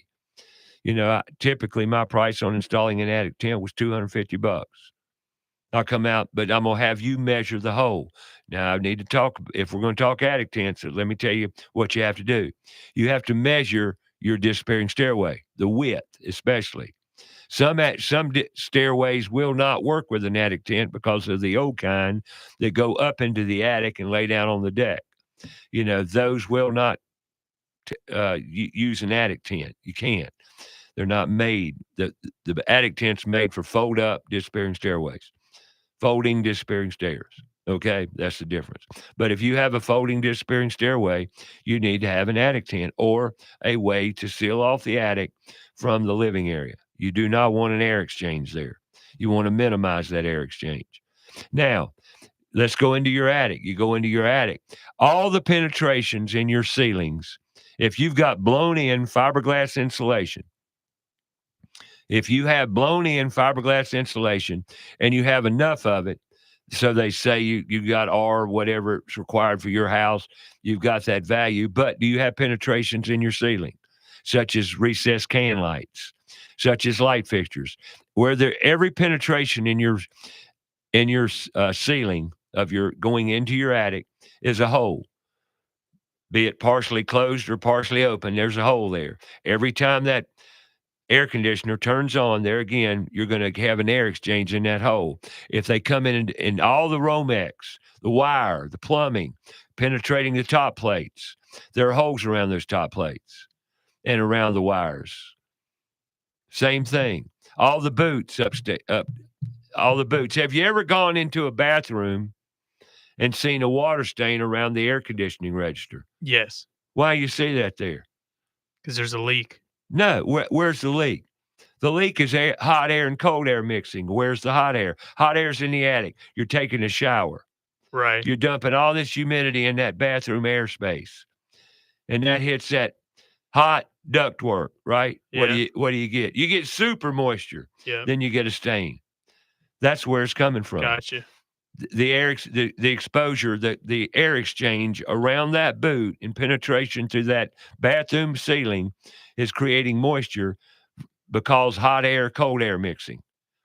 Anywhere you see it, and once again, I got to talk about my example I use all the time in my warehouse. I got a heated space. I got a non-heated space. I got one wall between them. And every hole, every penetration through that wall in that party wall between the heated and conditioned space and the warehouse space, every hole, every penetration in that wall, what's around it? What's around it? A spider web. Why is that? Because the moisture is collected right there in the environment. And that spider, just like all living things, need what? Water. So they build their spider web around that hole because of the water collection. And at certain times, you can even go out there and see driplets of water on it. Mm-hmm. And see that science at its fullest right there. That's pretty cool. It is cool. And that's just life. Everybody needs water. Now, and as a homeowner, your biggest enemy is water. It's water, ironically. No. It's not only rainwater on the exterior, but I brought up water 3 or 4 times in this conversation this morning around comfort, haven't I? Mm-hmm. And water. It's a water show. We live and breathe and exist with and without water, but you can't live without it. We can't. No. But we have to control it. The humidity factors in our everyday life and our environment, because water is a big source of health issues, being around contamination, mold, mildew. But see, if you set the environment right, you can eliminate the water in certain situations, like we talked about this morning. Yep. And all this has to do with comfort, but we hadn't even got to the attic yet, totally. Once you do an air seal on your attic, and one of the big things I'm a big advocate for is encapsulating attics with open cell foam. Now, what's involved with that? If you've got a 2-story house, and that 2-story house is around 2,800 to 3,000 square feet, right? Then half that space, because you've got a 2-story house, is going to be around, the footprint's going to be around 1,000 to 1,200 square foot footprint, right? Or attic space. Well, that's not that expensive to encapsulate, considering you got a 28 square hundred foot. I can't talk. 2,800 square foot house in a ranch, because it's all sprawled out in a much bigger attic, right? Yeah. Instead of half of it, you're covering the whole thing. Okay, then it gets into a little bit more money. But if you've got a 2-story house, where's the most of your comfort concerns? Upstairs. So if you can control the environment in that attic and keep that hot air space cool, well, if you encapsulate your attic, you bring that temperature down to a yearly average of 80 degrees. Never gets hotter than 80 degrees. Now, this is something I talk about a lot on the show, because I'm just trying to bring your awareness up around comfort. If you've got ductwork in your attic, and your attic on a hot summer day gets to about 140 to 150 degrees every day during the daylight hours, that means the air, when the air conditioner turns off, the air in that ductwork in your attic becomes 130 to 150 degree air, right? It's up in that environment, so it's going to get hot air in it. So every time the air conditioner comes on, that burst of hot air comes out for the first second or two, right? Until it's displaced by the cold air, the air-conditioned air, right? Well, every time your air conditioner comes on, you're just spitting a bunch of hot air into the living area. Well, if you bring that air temperature down in the attic from 130 to 150 degrees down to 80 degrees, think your comfort's going to change. Tremendous. Now, let's go into the bonus rooms. What's the hardest, impossible area to cool and make comfortable? It's your bonus rooms, typically. Those areas over garages and over in offices, playrooms, all that. Well, there's another answer to that, and that's called mini splits. I talk about it a lot. The mini split systems have come down in price. Even if you're a good handyman and a DIY, they've got DIY kits for mini splits that are incredible units, very efficient, low cost to maintain, and virtually about half of what they used to be years ago. They've come down in price tremendously. And it's a great avenue of approach on trying to achieve comfort in those bonus rooms in hard to heat and cool areas. And they take the strain off, they can take the load off your main house system, which is, beneficial. Can be beneficial to greater comfort. And you're going to bring the cost down. Now, when I said encapsulate an attic, I've got to put some warnings out there. Because if your furnace or if you're heating in your attic, your heating system is gas, be it propane or natural gas, you must have fresh air intake going into that space.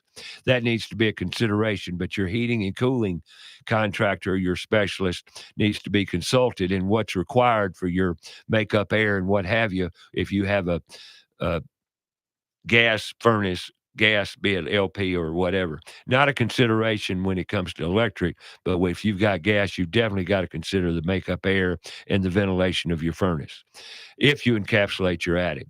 But I tell you what, it makes a big, big difference. And I've told the story about a house years ago. A guy called me, brand new house. Called me, says, Ray, we can't get this unit. We can't get this unit to cool the house. We can't get comfort. And I said, okay, you got two choices, either upgrade the furnace or work on your attic. What do you mean work on the attic? Well, if you encapsulate that attic, what's that going to cost versus a new unit? Well, it was about half the price.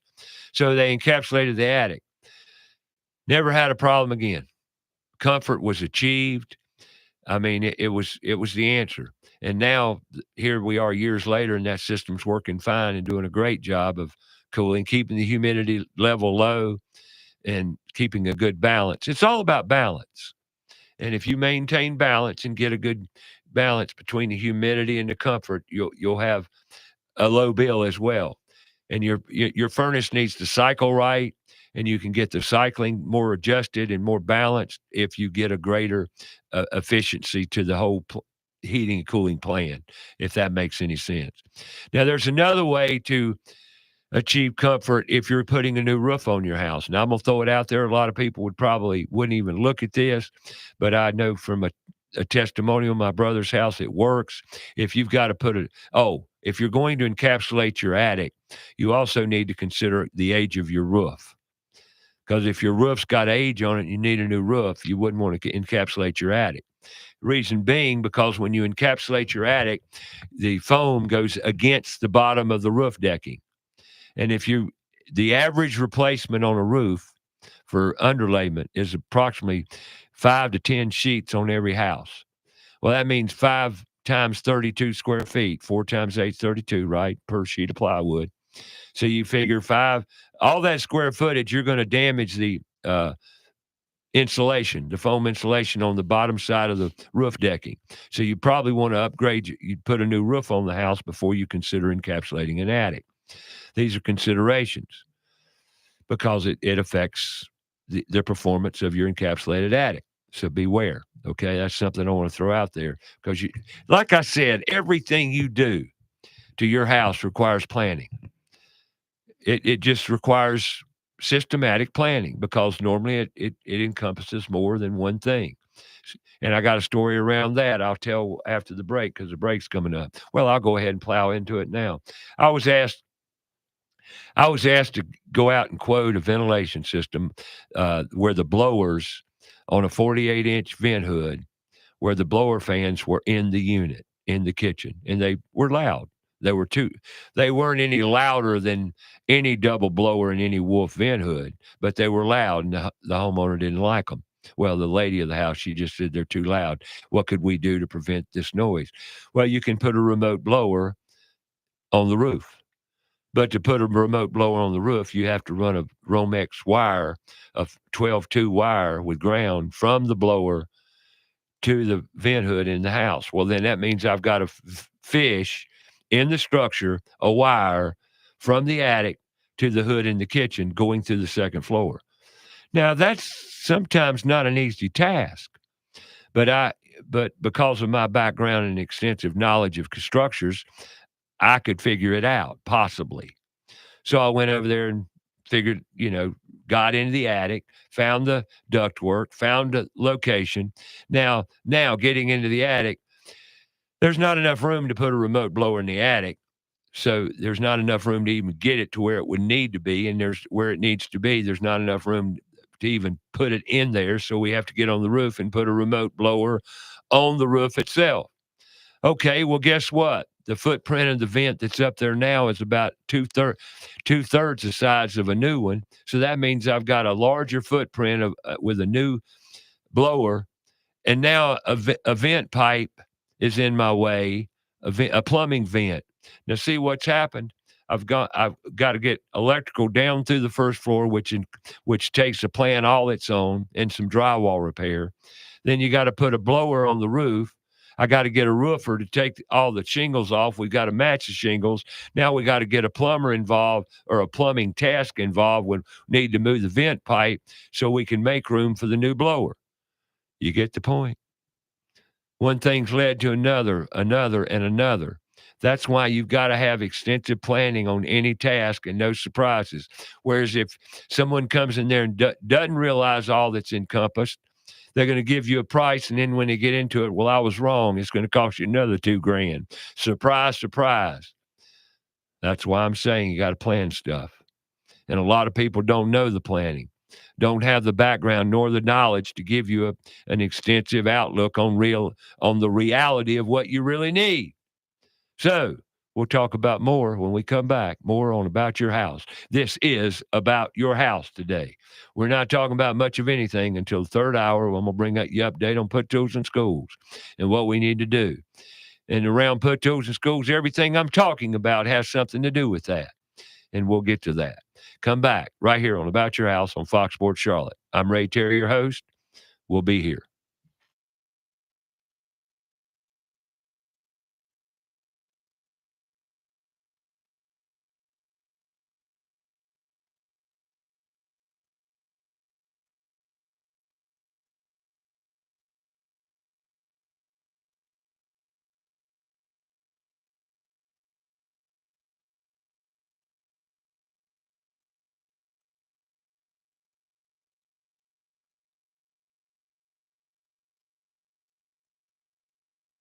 More about the show? Go to our Facebook page, About Your House Radio.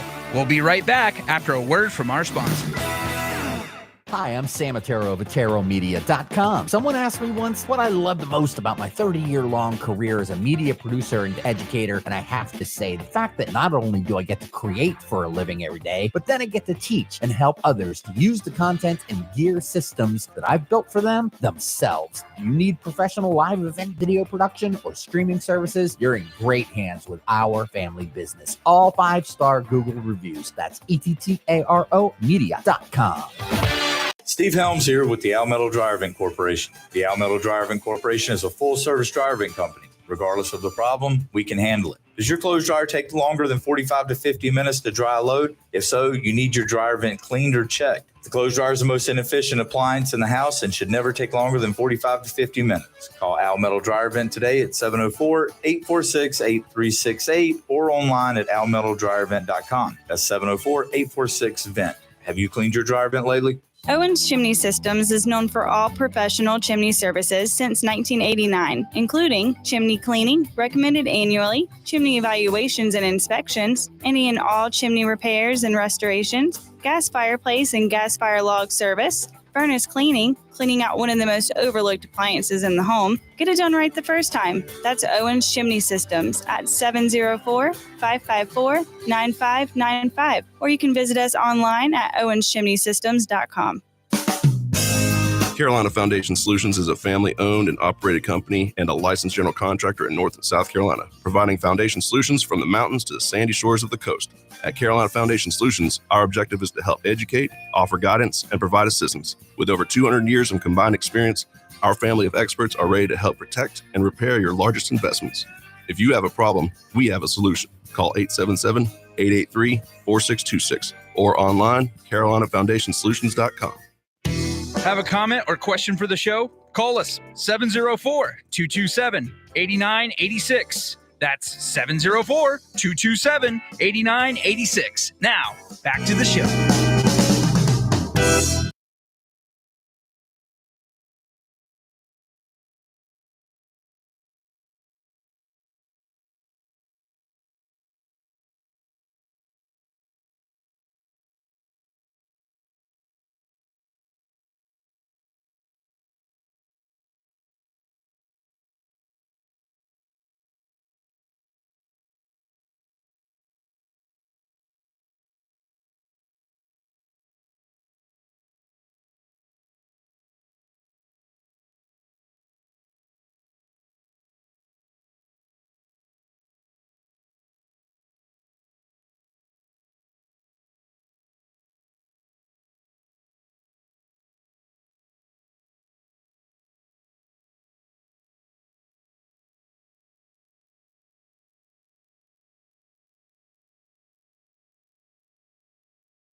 All right, welcome back to About Your House, talking heating, cooling. Well, I'm talking about cooling because summer's here. The hot summer days are upon us, starting. Well, it's already started actually, but we'll get into the upper 80s next week. So hey, think ahead, get your plans ready. And right now, ABS Insulating or any insulating company that does a thorough job of air seal and foam insulation and or using insulation methodologies that work. It's not required. Foam is a great insulator. There's no question about it, be it open cell or closed cell. It's absolutely phenomenal at insulating a house. And they've perfected it in the way of off-gassing and all the contaminants and what have you, get off-gassing and possible toxins. It's a very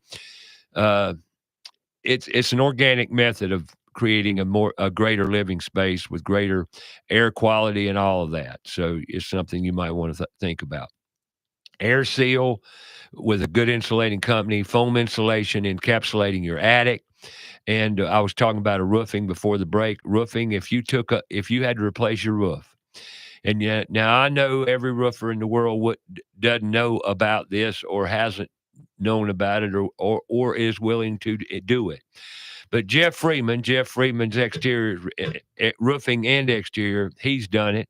And he knows the value of it. And what am I talking about? I'm talking about putting foam insulation decking on a roof upon roof replacement. When you replace the roof, you take all the old roofing up, you repair the decking on the floor, the roof decking, be it OSB, be it plywood, be it whatever.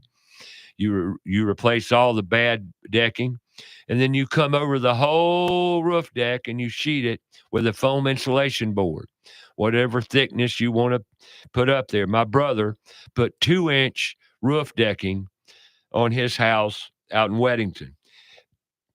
And I think it was around 3,800 square foot house, if my memory serves me correctly. And he did that. And when he finished, his attic temperature came down just like he encapsulated his attic, and the attic temperature came down to a little above 80 degrees. Never got above 80, right around 80 to 85 degrees. Never got above that. His air conditioning existing system cut operation by a third. It used to run till around 10 o'clock every day. And when he did that, it would shut down around 6:30, 7 o'clock in the evenings. Big difference. And all he did was bring the temperature of his attic space down. I'm telling you, that's a key way to bring greater comfort and greater efficiency to your living in your house, your building envelope. And it works. It really works. So I throw that out there as we enter the summer months. But air sealing, upgrading your insulation, a lot of homes out there need upgrade. And insulation's not that expensive relative to certain costs in home upkeep and maintenance. Upgrading insulation in attics can be relatively inexpensive on an annual basis. For example, if you can bring your heating and cooling costs down, $40 to $50 a month, which you can easily through air control, insulating methodologies and what have you, if you get a good insulating company to come in there. And another testimonial. Back when these BIM, they did this Building Institute of America or whatever. They put this years ago. Shoot, this must have been 15 years ago now, that all this craze about energy efficiency and home energy inspections and all this came into play, thermal inspections. Well, when the craze came on, a lot of people got into the business. You became a energy specialist, use thermal cameras and all. Now, it worked. But was it worth it? No. It didn't last long. And I know 3 or 4 people who went and got certified in all this. And now you rarely hear of it. One of those transitional periods, around heating, cooling, and energy conservation. Okay. Well, one thing I did learn were certain about this air seal. Air seal became very wide open, common knowledge at that time. There was a house over in Beverly Woods East. Went in and did an energy analysis found certain areas around the chimney that had drafts and all these air seal situations. Well, we had a company go in there at that time. It was Austin Insulating, Austin, and they're still in business, still do a great job, just like ABS. Great company, has been for years, just like ABS. Great companies, both of them. And they went in there and did an air seal, sealed up the attic, sealed up the crawl space, cut their energy costs by 30%. Existing systems, increased the comfort incredibly. The hallway temp came down, and they attic sealed, they did the attic tent, they air sealed, did everything. They did not encapsulate the attic. They just did an air seal upgrade on insulation in the attic. But like I said, brought the whole energy bill and comfort by 30%. That's big. Their bill projection by Duke, they give you this graph. Yeah. They were below average for the neighborhood. They were on the low side and the efficient side. And they did this with just the air seal. And it wasn't that expensive. They recovered the cost. They sold that house last year, by the way, and moved into Sharon Towers over there. Oh, yeah. And but they downsized and moved out due to age. And but they sold that house in less than a week. Obviously, I mean, Charlotte, you're going to sell any house. And that location, too. That location, but great house. But the energy cost came down by 30%, which is pretty incredible. So I bring all this knowledge to you that I've learned through the years. And, a lot of people think they need to, the buzzword in America today is you need a new one. You need a new one. You need a new system. Do you need a new system? Or do you need the one you have to work efficiently in the environment that it's working in? That's the buzzword for anything in Charlotte. Yeah. New. Get a new one. Anything. Replace it. Get a new one. The latest and greatest. Yeah, we need a new one. No, you don't. You need to have what you got fixed. I'm kind of old-fashioned that way. Well, call me stupid. No, I think I'm smart. Smarter than the average bear, that's for sure. If it ain't broke, don't fix it. There's another one. Yeah, I got this 2 weeks ago, and I got to bring this up. Lady calls me. She says, well, I'm replacing everything else. I might as well replace the cooktop. I said, that cooktop's $8,000. Well, but it's 20 years old. Is it broke? It sure don't look broke. Looks new. Now, look, it's your checkbook, and I said this as well. I said, it's your money. You spend it where you want to, but no, I would not replace it. It looks great. You say it's operating great.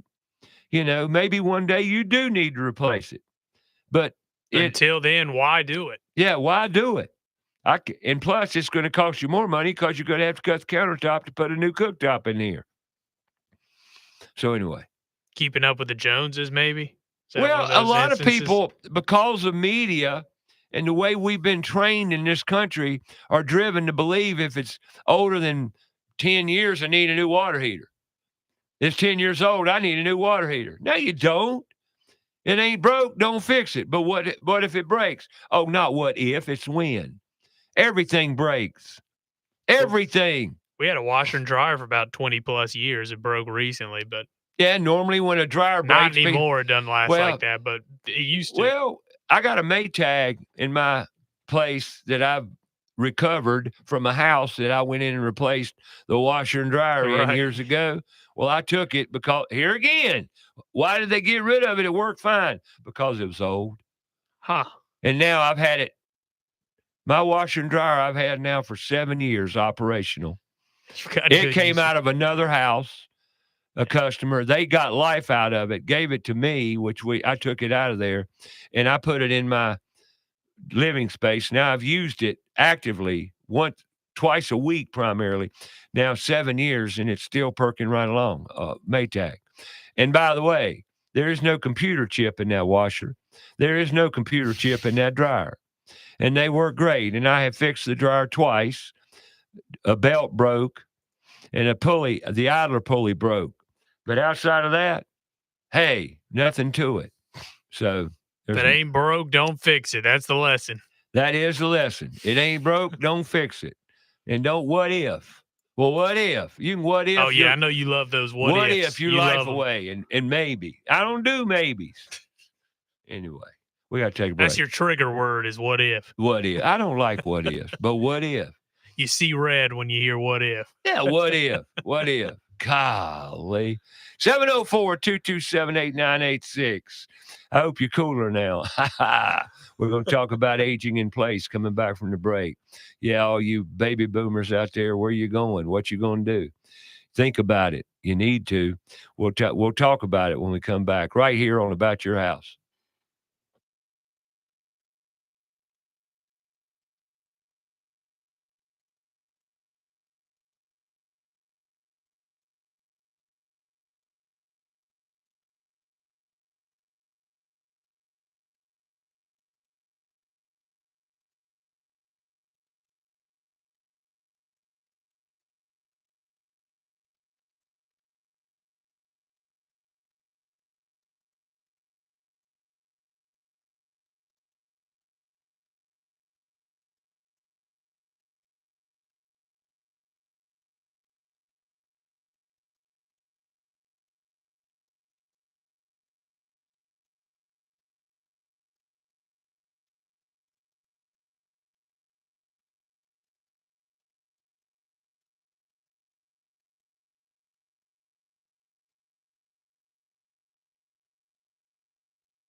Hour number 3, Ray talks more about your house, things you need to know, the summer heat, and also ways to prepare for it, the steps you need to take. Also talks more about put tools in schools, what they've got on the horizon, and he's also going to be talking more about aging in place.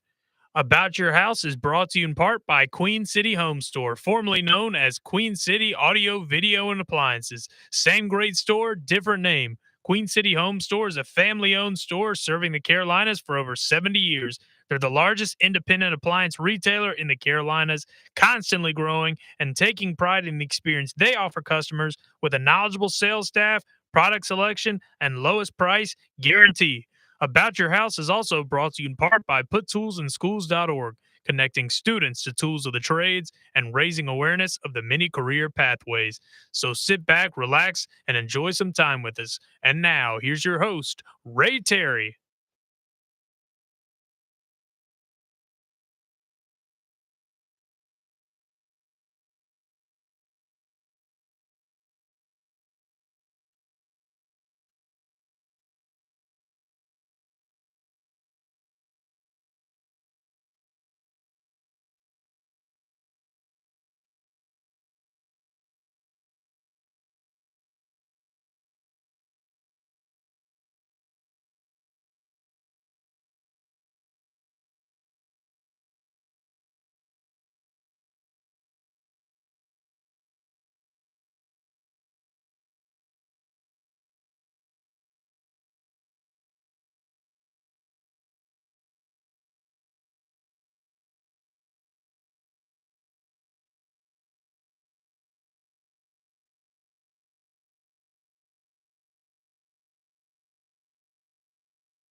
All right, welcome back.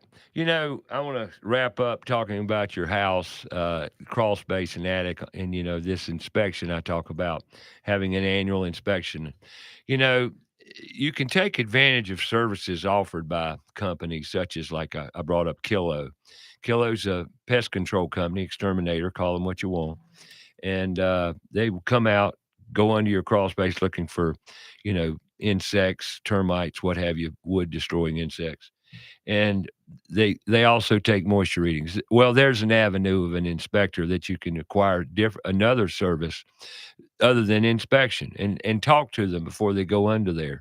And the thing about Kilo is they'll assign you a technician, and that technician is yours. You'll have his own personal number, and you can call him and say, I saw a tick in my house, or whatever you want to convey. But there's an inspection service. You can call a home inspector. We've had several on the show here. Home inspectors, they offer services like that. Not all of them, but some of them do. And or an independent building contractor that has a good reputation and can give you advice and consult with you. Ray Terry, I don't know if you ever heard of him, but he also can crawl under your house and crawl in your attic and inspect your house and give you some, peaceful advice.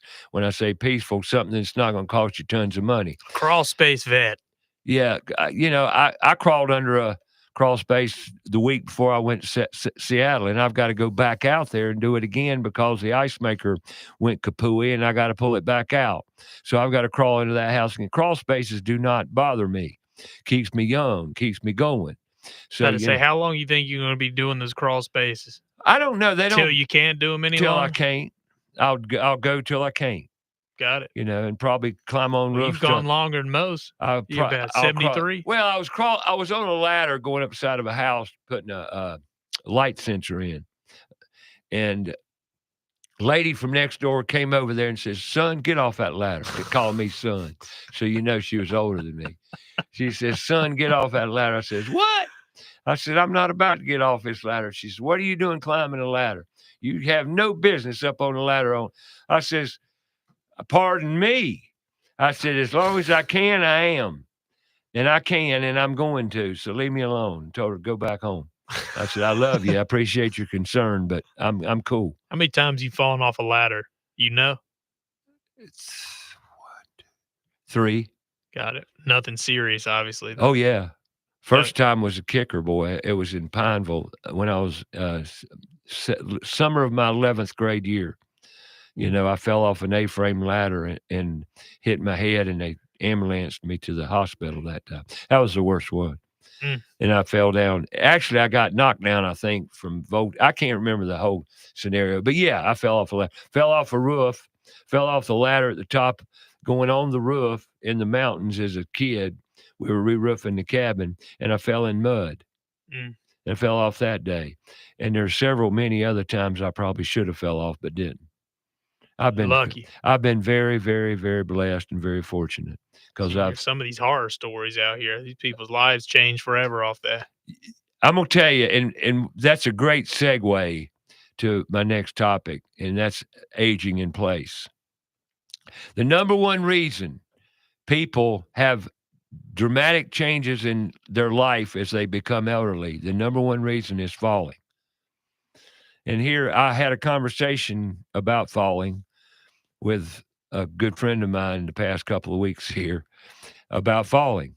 It's the number one thing because as you get older, your footing becomes less. So you need to be very much aware of your balance.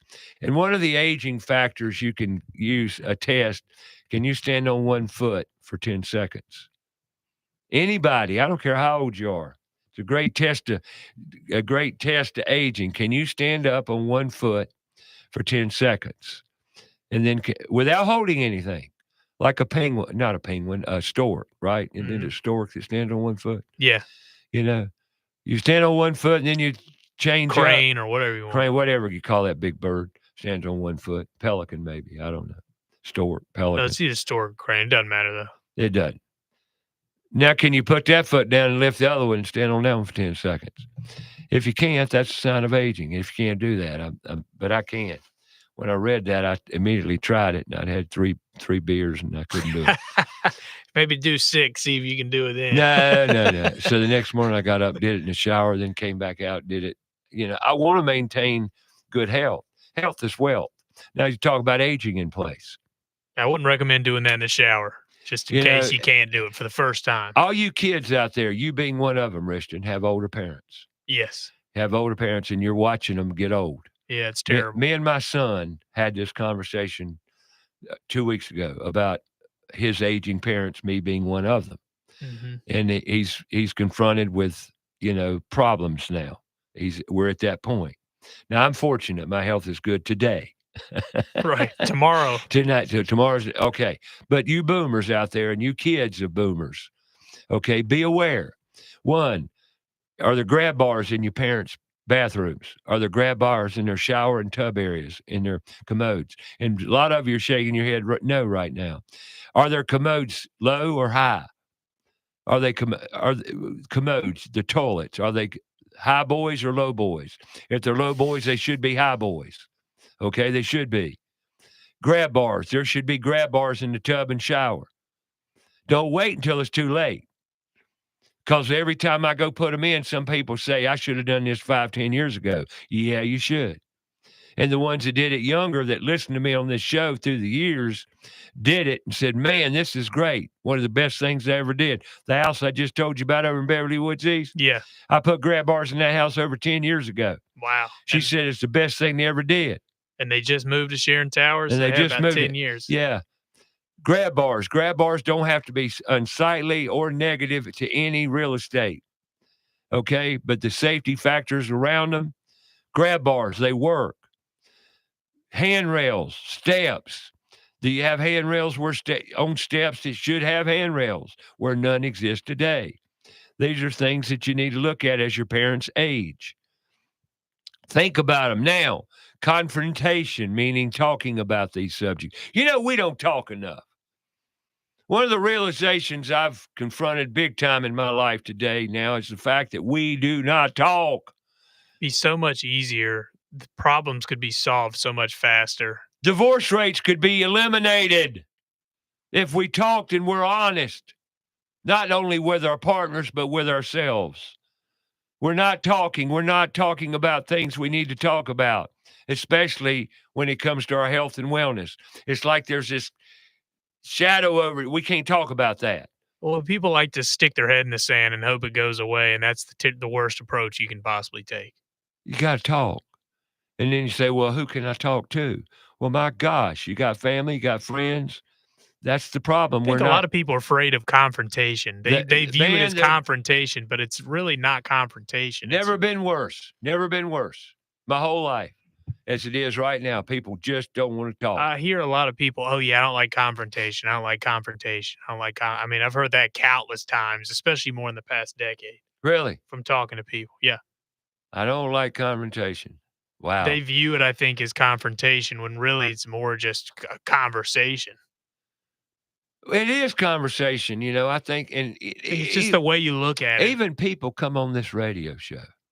They say, what can you give me questions? What you going to ask me? Because they're afraid that they're going to have to answer something they don't know or answer it wrong or be scrutinized. They're scared of sounding dumb on the radio. Or being confronted as being something by someone else, Correct. Their peer pressure, call it, whatever. Yep. We're afraid. Why are we so afraid to talk, people? Like radio, people used to call in, don't anymore. Not as much. They will occasionally, but they don't. They'd rather text. You'd rather email. It's a big problem because we're not communicating well. And then people don't respond. You reach out and they ghost you. What's that all about? Yeah, story of my life. I'm going to share something with you that just happened to me, folks. Just happened in the past hour. Something, and I'm going to tell you, it's pretty darn incredible. On a personal note, I adopted a child when he was 2 years old. This was many years ago.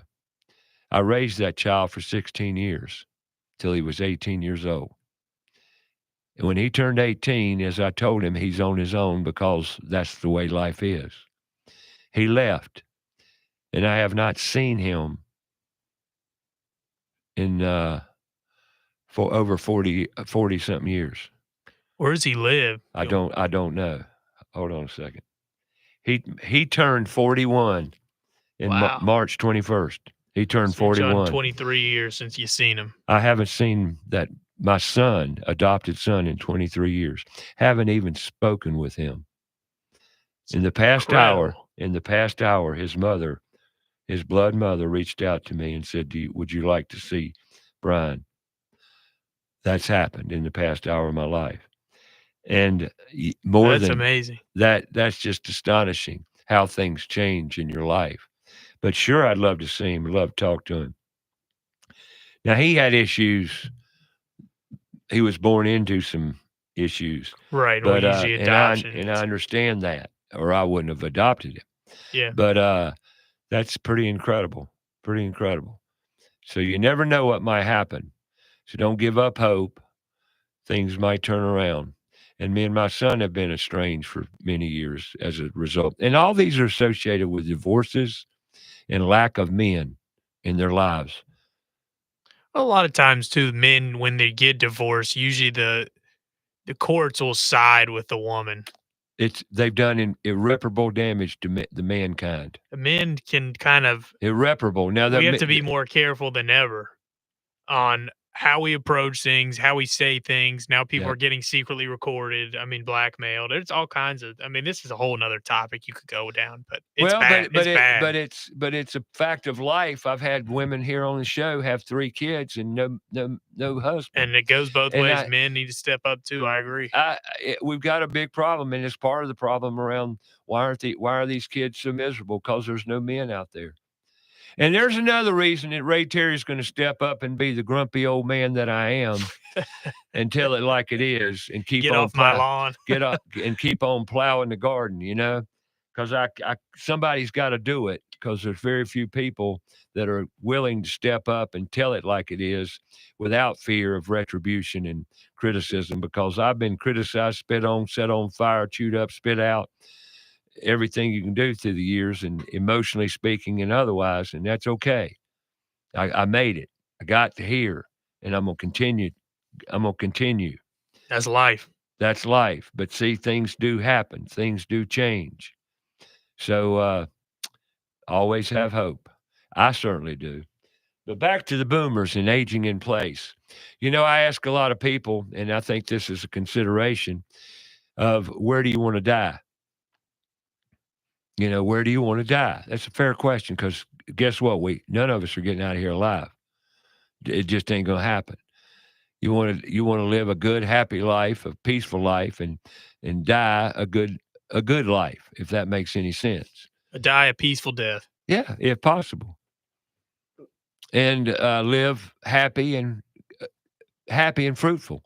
Fruitful doesn't mean you have $1 million in the bank. It means you got a lot of love in your life. Because love's what makes the world go round. And I hope it continues to, because we surely need it as a culture and a people, okay? And learn to love each other and do more of it. So we'll come back and talk more about your house, intimacy with your house. Know it and understand one thing: water's your enemy. You got to learn to deal with it. We're coming up on summer. Hot, humid days ahead. What you going to do? We'll talk. Come back.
More about the show? Go to our Facebook page, About Your House Radio. We'll be right back after a word from our sponsor. John DeLand here, manager at Crown Town Cannabis, Charlotte's original CBD and hemp resource, where the staff can help you with any questions or concerns. All of our products are third-party tested for purity and quality. Oils, edibles, Delta-9, topical creams, vapes, THCA flower, and products to help with the pets. Visit our new South End store at 115 Park Avenue in the South End. All 4 of our Charlotte area stores are open 7 days a week. Check online for the store near you. That's crowntowncannabis.com. There's big news in the Carolinas. Queen City Audio, Video, and Appliances is now Queen City Home Store. For over 70 years, we've been your trusted retailer for appliances, electronics, and more. Now, we're taking it to the next level with a new name, a fresh look, and more ways to serve you, offering the same outstanding service you've always counted on, while bringing you everything you need for your home. Queen City Home Store. Same great service, more possibilities. Visit us at queencityonline.com. Hi, I'm Sam Attero of AteroMedia.com, and I love empowering my clients and partners to make the most out of today's latest digital media tools. We specialize in building production systems and podcast studios for small to mid-sized churches and local businesses here in Charlotte. Do you need new media production gear? Do you need help learning how to use it? You're in great hands with our family business, Attero Media of Charlotte. That's ETTARO Media.com. The professionals at Kilo Exterminating Company have over 70 years of experience in pest control. Throughout the years, they always pride themselves on maintaining the highest standard of quality and customer service, with every technician being state certified. And moisture readings are standard with every inspection. Their top priority is ensuring your home is free from pests such as ants, mosquitoes, termites, and any other pests wreaking havoc on your home. That's Kilo Exterminating at 704-333-9855 or online, kilo.biz. That's 704-333-9855. Libretto's Pizzeria was established in 2004 in New York City. It's located in Charlotte on John J. Delaney Drive in the Ballantyne area, serving up authentic New York pizzas and a full Italian menu. Come in casual, hang out, and relax. We offer dine-in, takeout. You can order delivery. We could also cater your special event. Libretto's has got you covered. I am Mike Libretto. We are also the home of Spinello's famous infused take and bake pizzas. Visit us online at librettospizzeria.com and spinellospizza.com or call us at 704-714-1442. Have a comment or question for the show? Call us 704-227-8986. That's 704-227-8986. Now, back to the show.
All right, welcome back.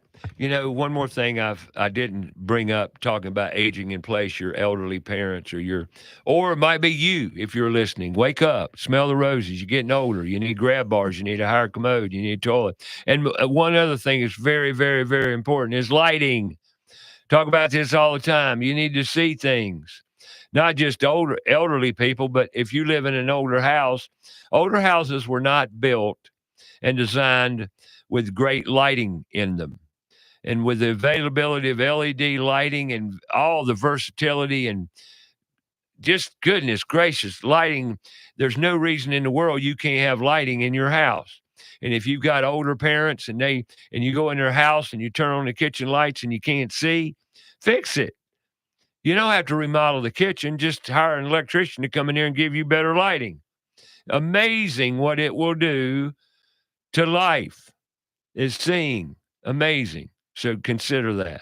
Okay. Another thing is flooring, skids, slippery, that sort of thing. Have you thought about that lately? How many steps do your parents have to navigate?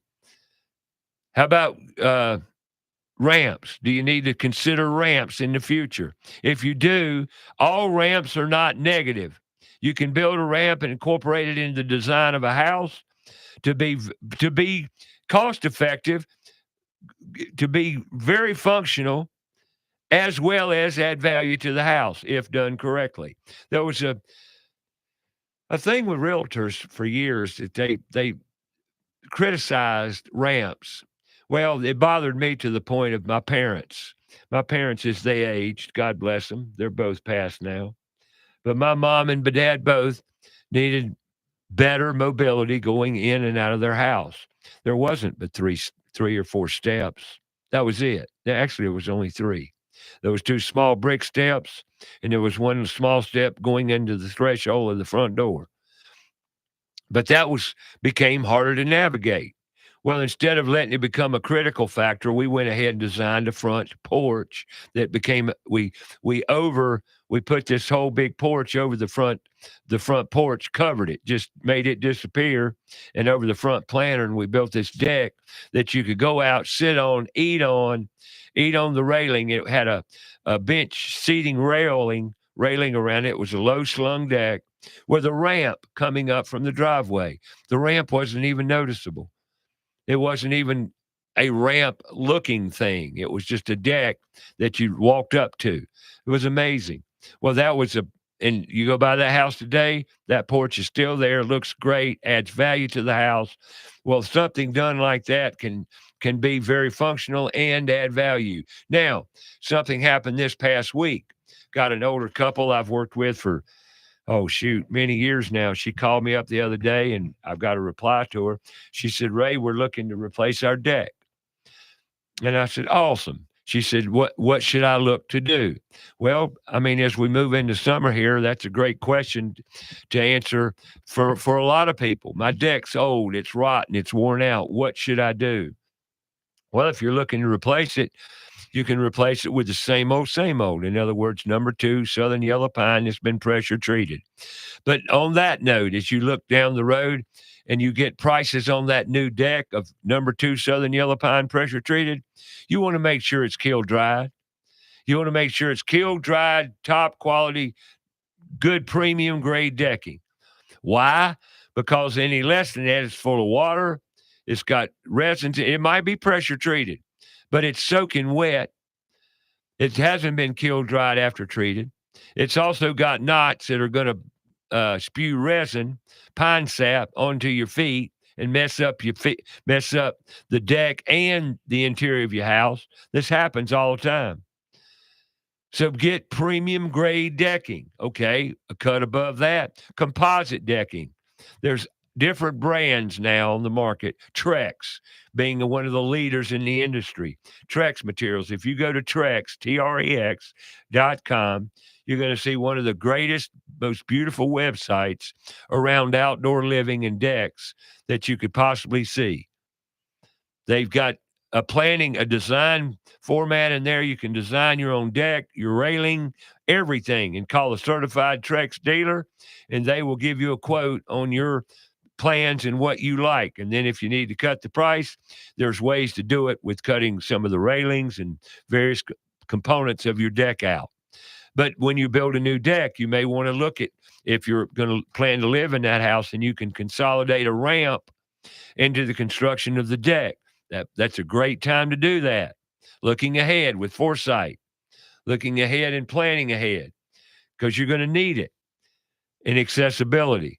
You know, we take living for granted. We take so much for granted. But as we age, we need to consider that aging. And now, bathrooms, for example, curbless showers, aging in place. Is it going to be cheaper for you to live in this condo on the first floor, or are we going to move you out to assisted living or somewhere else? What's going to be cheapest? It would be cheaper to remodel a bathroom for accessibility life, and opening up a bedroom door and a bathroom door in a condo. It'd be a lot cheaper to do that than it would be to move your parents. I promise you. Been here, done this. Remodeling a bathroom can be anywhere from $40,000 to $100,000. Well, consider the moving cost and the monthly expenses of living wherever you got to go. That ain't going to be cheap. So I think the cheaper way would be possibly if you own the property and it's compatible with accessibility life, being on the first floor, being accessible. Your doors can be wide, like your front door's 30. You have accessibility standards that are to be planned on and figured in here. But these are things you need to consider as you aging in place. And in Charlotte, the way housing is, a lot of people in Charlotte have been in their homes for years, 40 years. I was at a house 3 weeks ago that I've got to go back to and put a ventilation system in. She's lived there 40 years. 40 years. That's a long time to live in one place. And then as you age, you can age and you're in a predicament. You can't live there because of the way that house is, the way it's constructed, the steps to get into it, the accessibility or lack of. There's no way to get a wheelchair from the garage to the kitchen, and there are impairments that prohibit living there. These are things that need to be looked at. So I want to throw that aging in place out because it's very, very necessary for you kids out there of your parents. Richton, you're up against the fence now as your parents age. I watched mine go through it. My son's going to go through it. We're all going to deal with it. My dad's 70 years old. He'll be 71 in October. His health's good, and that's great. He exercises 3 or 4 days a week, and that's awesome. Tries to maintain. If you don't use it, you will lose it.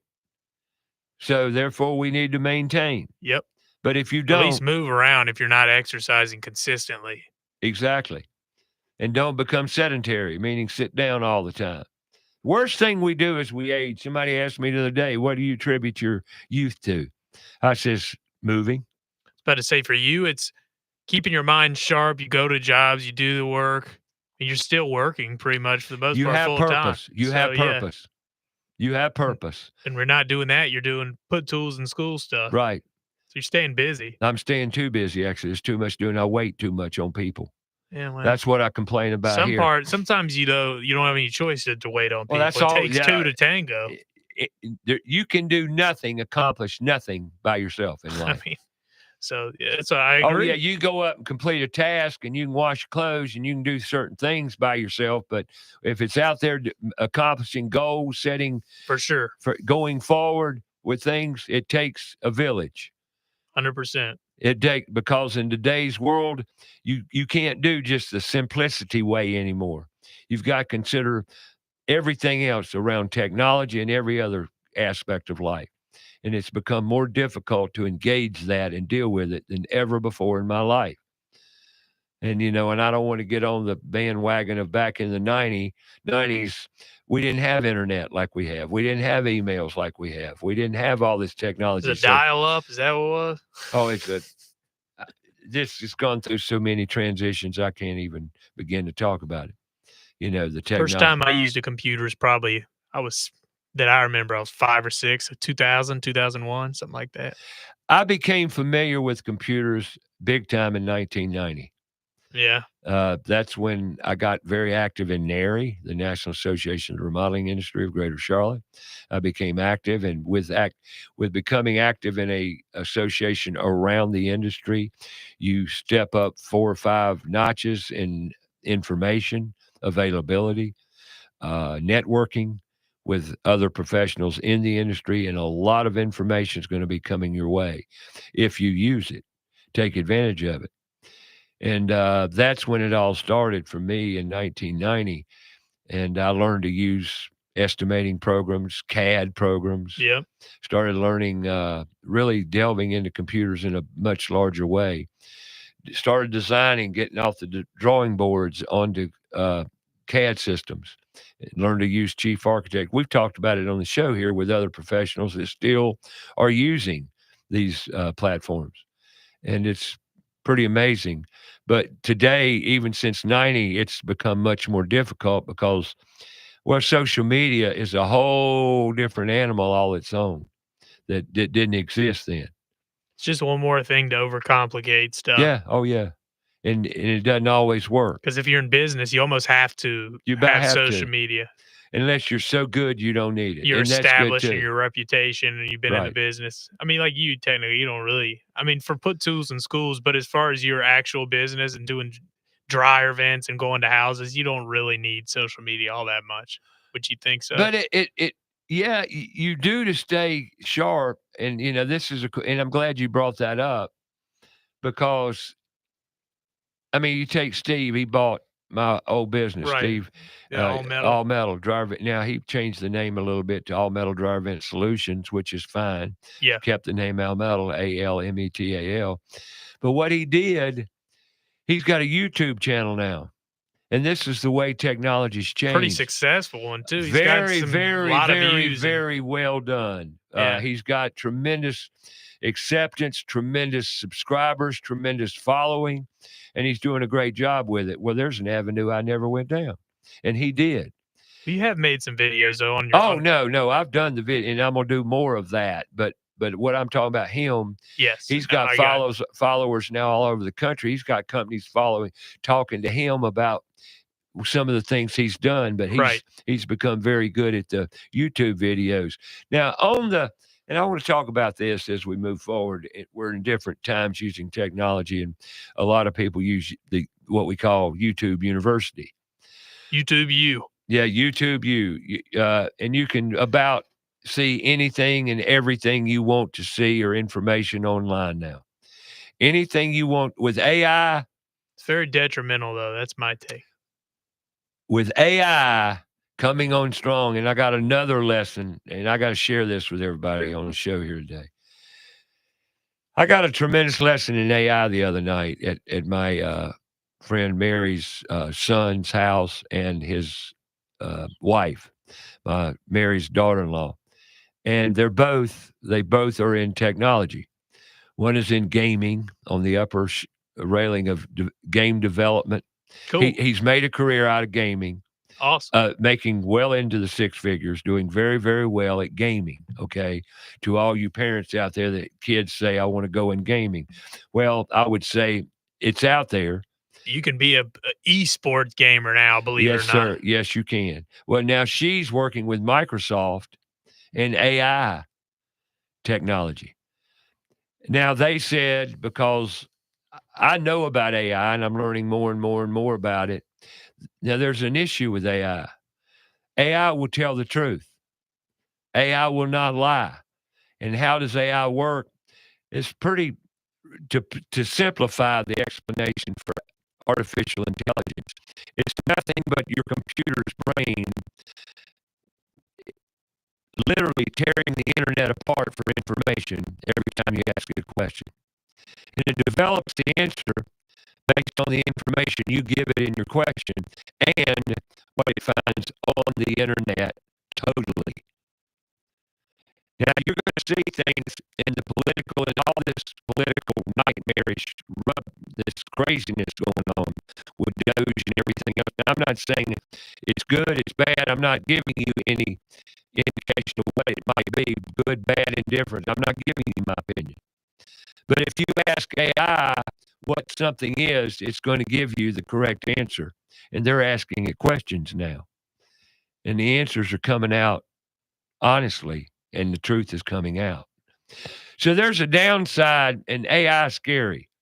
Oh, it's terrifying. It's scary. I say quit while we're ahead. It's too late. It is too late, but at least let's just stop before it gets even more too late. And we talk about being dumbed down. This is even worse. This is worse than worse because you don't have to think, it will think for you.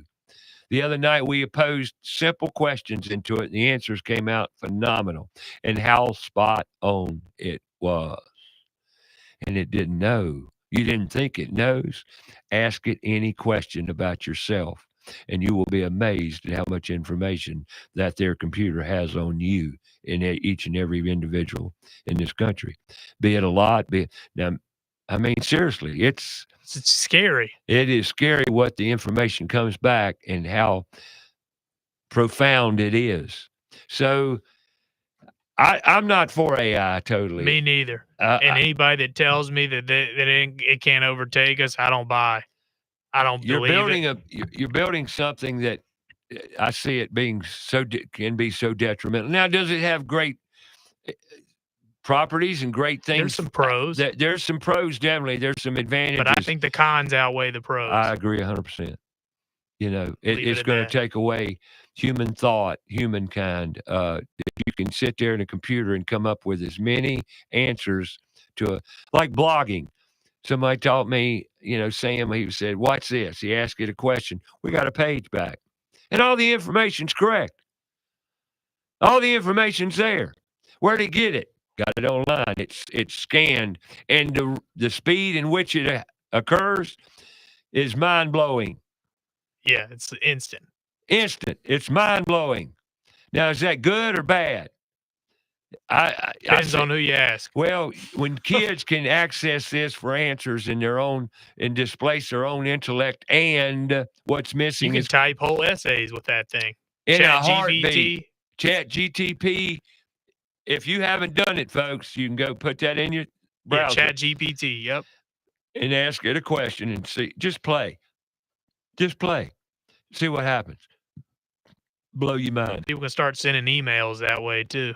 It's already happening. I know. It's already happening.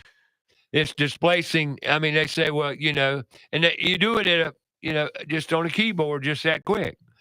It's scary. Well, you talk about creativity a lot and how important it is on the show. It's very important. That pretty much takes away all creativity in itself. There is some creative aspects of AI, but it's done for you, not you doing it yourself. Exactly. So there is really no creativity from the individual. No, it displaces your creativity, and that's one of the things that I I say is the biggest cons, is that people just aren't going to have any mental capacity to think about anything for themselves. Right. And if you really want to be frightened with AI, because it's been around a long time, and I'm gonna throw this out there, and you can call me what you want. Call me one of those conspiracy theorists. Yes, I am. On 9/11, you saw AI. Just bear it in mind. On 9/11, 2001, September 11, 2001, you saw AI in a great big way. But you saw it before you knew about it. And you don't even know what I'm talking about, but it was there. And it is a weaponization. It can be used in weaponizing, and it has been. So I just want you to know that there's this technology, and now you really want to do some research, go to Boston Dynamics. That'll get you. Just do some research. Robotics. Do some research. That's scary. We went there too. Now, like I told you, I was dealing with two young professionals that are in the tech industry in Seattle. And this is reality. And what they exemplified and showed me, and they deal with it every day. Is it beneficial? I see it as very detrimental. I mean, that's just me. And even gaming to me is detrimental because it's so real. But it's not real. But it looks real. Right? Yeah. Now, I grew up in the video game age. I still play video games some. I'm not going to... Oh, gaming's big. I think in moderation, I don't think somebody should be sitting there playing a video game in front of a screen for 8 to 10 hours a day. I don't think that's healthy. But they do for jobs, and now kids are getting full ride scholarships. I know a guy that's getting a full ride scholarship to go esports. So that's amazing. Take that with what you... Some places, some universities are investing heavily in it. But, I guess whatever way to fill the university is the way they look at it. To fill the pocketbook. Right.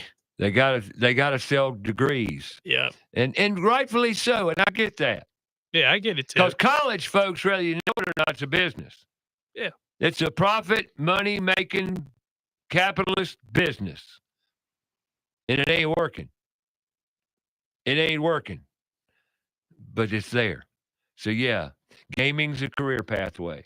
Now it is, a big one. I will say that. All right, we got to take a break here. We're going to come back and talk about, what the heck, 15 minutes to put tools in schools, because we got some stuff to get going next week. Let's talk about it. Right here on About Your House. Where did 3 hours go? My mouth talking. There it is. 704-227-8986 if you want to pop a question or talk a bit. Or you can text or communicate through Facebook Live or text 704-712-4644. We'll talk to you. We'll be back.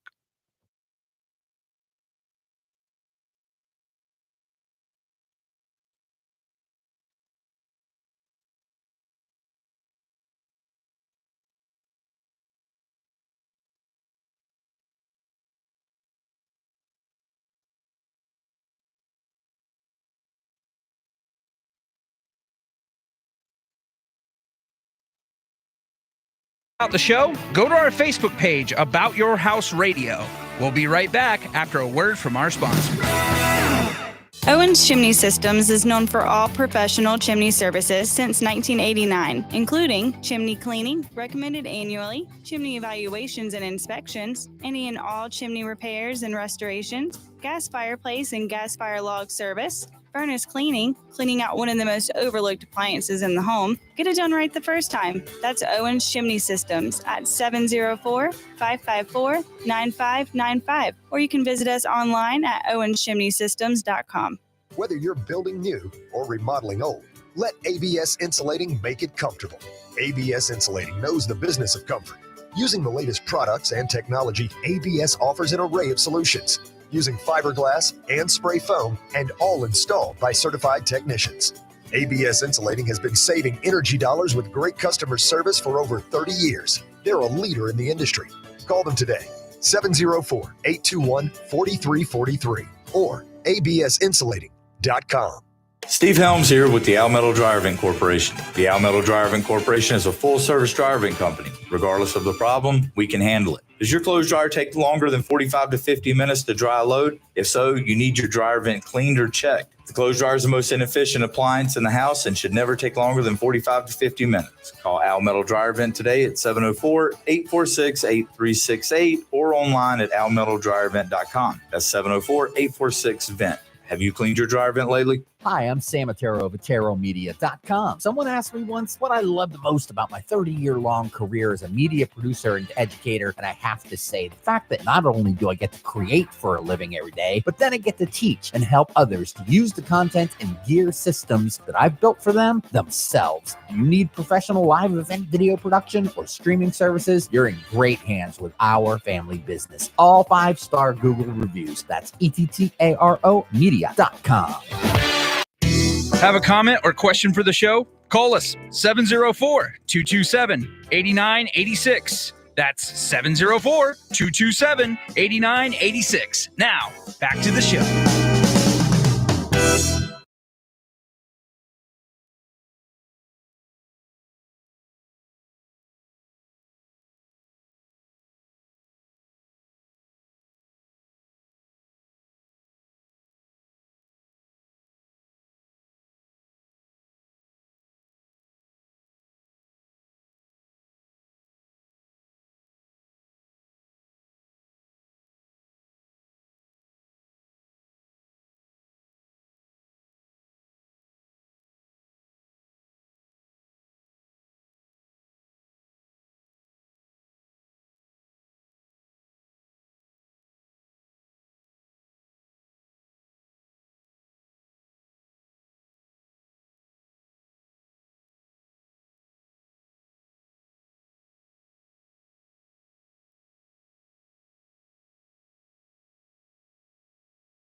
All right, once again, today there's an event going on. Mama, I don't want to go to college. And it's a trade career expo. It's happening right now. It started at 10 o'clock at Sugar Creek Rec Center. The Sugar Creek Rec Center at 943 Sugar Creek Road. 28213 right off North Tryon Street, Sugar Creek. Tryon Mall Shopping Center. Used to be Tryon Mall. I don't know what the name of it is today. Right before you get to it, hang a left, Sugar Creek. Up there on the left, Sugar Creek Rec Center. All right, that's Mama, I don't want to go to college. An event going on today. I'm not sure what time it quits, but take your kids over there, check out the career opportunities and pathways, and make it a good day. That's Mom, and I don't want to go to college. There you go. All right. Speaking of put tools in schools, we weren't, but we are. There's an event next week at Queens Grant Charter High School on Idlewild Road. You know, there's a lot of initiatives going on around the trades, introducing kids to the trades. You hear a lot more talk about it than I've heard in 20, 40 years, okay? And that's great. All that's beautiful, wonderful stuff. Raise the awareness. The whole mission of Put Tools in Schools started out as an awareness campaign. And here today, almost 6 years later, it's the same thing. All we're here for is to raise the awareness. And my major concern is how do you change the image of what the trades have become? And they become a coal pile. In other words, if you can't make academics, you're less than. That's what our education system has basically said via their actions, because actions speak louder than words. If you're not an academic student, then you need to go into the trades. It's like then you're less than. And I'm going to argue with that till I die, because it's not. It's actually more than. When you can get out of high school and in less than 2 years make six figures working with your hands, your mind, using critical thinking, being resourceful, and not only having a great job, making good money, but you're happy. You like your job. And you know why? Because you're creative. You're doing something. You're making things. You're serving people and humanity just by your actions every day and making darn good money doing it and loving every minute of it. How do we create that atmosphere? It's always been here. It's just they don't talk about it in school and our education systems. They don't talk about the career pathways in the trades. Matter of fact, you give me 6 middle school kids right here today, and I'll ask them a question. You know what an apprenticeship is? And they look at you like a deer in the headlights. They have no idea what you're talking about. What's an apprenticeship? So that right there proves the theory that I've come up with. We're putting the cart before the horse. You're starting to talk about all these apprenticeship opportunities when the kids don't even know what an apprenticeship opportunity is, much less ask them the second question. Do you know what the trades are? They say, what do you mean? What are the trades? They don't know what the trades are. They don't know what skilled trades are. They don't know what the construction trades are. Now, why do I say this? Because I talk to kids at these events and they tell me, how do we change this? We show up at these events, these trade career days or career days, whichever, that schools put on. We engage the kids with activities, raise the awareness of the opportunities, and keep on doing it and doing it and doing it until we change the image and let them know on social media, on all kinds of platforms, which we're doing. That's what we're doing now at Put Tools in Schools. If you're on social media, we're putting it out there. My face and mouth's on there more than it's ever been. I know you're happy about that. But I'm not stopping because these kids need it. To me, it has nothing to do with the labor shortage or the trade shortage. I don't care about that. What I care about is these kids that don't know of the opportunities. And it's a great opportunity. A kid called me the other day. I met him at one of the the career days. He called me. Matter of fact, I got his name right here, Silas Morgan. Is he the one that emailed you? He texted me first. He says, "Is this the Ray Terry with Put Tools School?" I said, "Yeah." Then he called me, and I said, "Silas." He said, "Ray, I want a job." Mr. Ray, I want a job, and most kids call me Uncle Ray today. And said, "Mr. Ray, I want to get a job this summer." I said, "How old are you?" He said, "I'm 17. I said, "Got a driver's license?" He said, "No." I said, "Get one. That's first up. You got to have a driver." I said, "What do you want to do?" And you know his answer was, "I want to build things. I want to build things." That's a good answer. Great answer. Number one answer, I want to build things. You're my boy. Right. Do a lot. He got excited. I did a little short video with him. And great kid. He wants to build things. So what do we need to do? Get him a job. Just get a job in construction. and you will learn to build things. See what you like, see what you don't like. Exactly. And then choose a little area that you want to go into. Now, the only way we can change this whole labor situation, the only way we can make it better is if we engage these kids and show them the pathways and the opportunities that are available to them. Otherwise, they will not know about them because our schools do not tell them this. When you ask 30 kids what you're going to do when you get out of high school, and most of them say go to college. What for? They're going to give you all kinds of answers that's been fed to them by counselors and school administrators that say, well, your scores indicate you'd be a good engineer. Your scores, you might need to go into social worker. They're using all this data to tell you where to. No. Kids need to create. They need to use their imagination. We don't teach that. We put them in a bucket and say this is what, and then they got a bucket there called construction, and that was the lesser one because see what causes me to say that is when you tell them I want all the kids to go to these events, and then they tell you no, we don't want our academics going to it. They don't need to. They're going to college. Oh, so you're not going to give them the opportunity, the exposure, regardless of their academics, because these are life skills. They don't need to go. Who are you to decide what that kid will or will not like? Is that what the schools are telling you, or the parents? No. I've dealt with this in education for over 30 years. Gotcha. I call it the bucket concept. Yeah, it makes sense. Yeah, I've heard you mention that. They put buckets on the floor and label them. Yeah. And they throw kids in the buckets. And you have no right to do that. And the sad part about the whole thing is they put the bucket with the people, the trades, or the kids that are a lost cause in their mind. Exactly. They're the coal pile. They're the less than. It's terrible because there's your problem. You're identifying and branding kids to be something they're not. Right. And this has gone on for way, way too long. And then they make the kids feel like they're a failure and lesser than, and then it has a whole self-esteem issue that they carry with them the rest of their life. Welcome to our education system. They've got some type of inferiority complex. You're less. You got ADHD. You need to take a pill. You're less than. You're broke. Something's wrong with you. That is wrong. It's wrong as hell.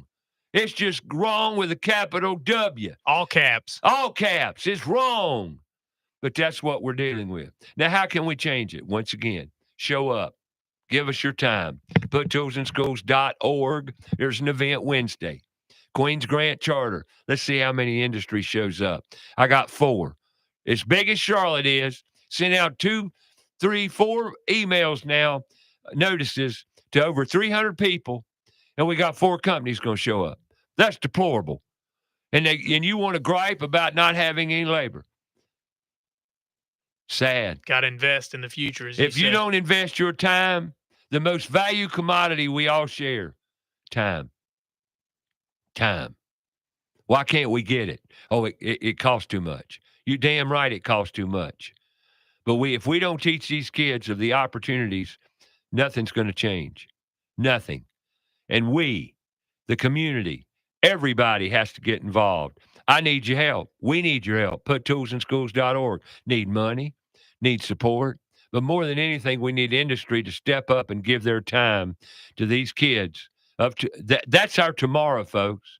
That's who's going to be fixing your house and your ailments and everything else in your life. But if they only know what they've been taught, and they don't know what they don't know. It's bad. But we can change it. Change it for the better. And actually, we can change kids' lives. And that's what I'm all about. I think it's improving, though. It's getting better. It is. Let's put credit where credit's due. It's getting better. And it is changing. For sure. But I ain't stopping. No, I know. But I'm just saying there is some improvement. I got to keep on trucking. But in the meantime, we got to get out of here. It's about that time. So next Saturday, we'll come back here on About Your House and hit another one. Every Saturday right here on Fox Sports Charlotte. Now go spread some love and work on that heat. Think about that, how to make your house more comfortable because heat's around the corner. Going to be in the 80s this week. And we'll talk to you next Saturday right here on About Your House. Go spread some love, mentor a child, and go to puttoolsinschools.org. Figure out how you can help. Get involved. We got a lot of work to do in so many areas. And all you men, be better men. Let's step up. We can do this. I love you all. Have a great week. We'll see you next week right here on About Your House.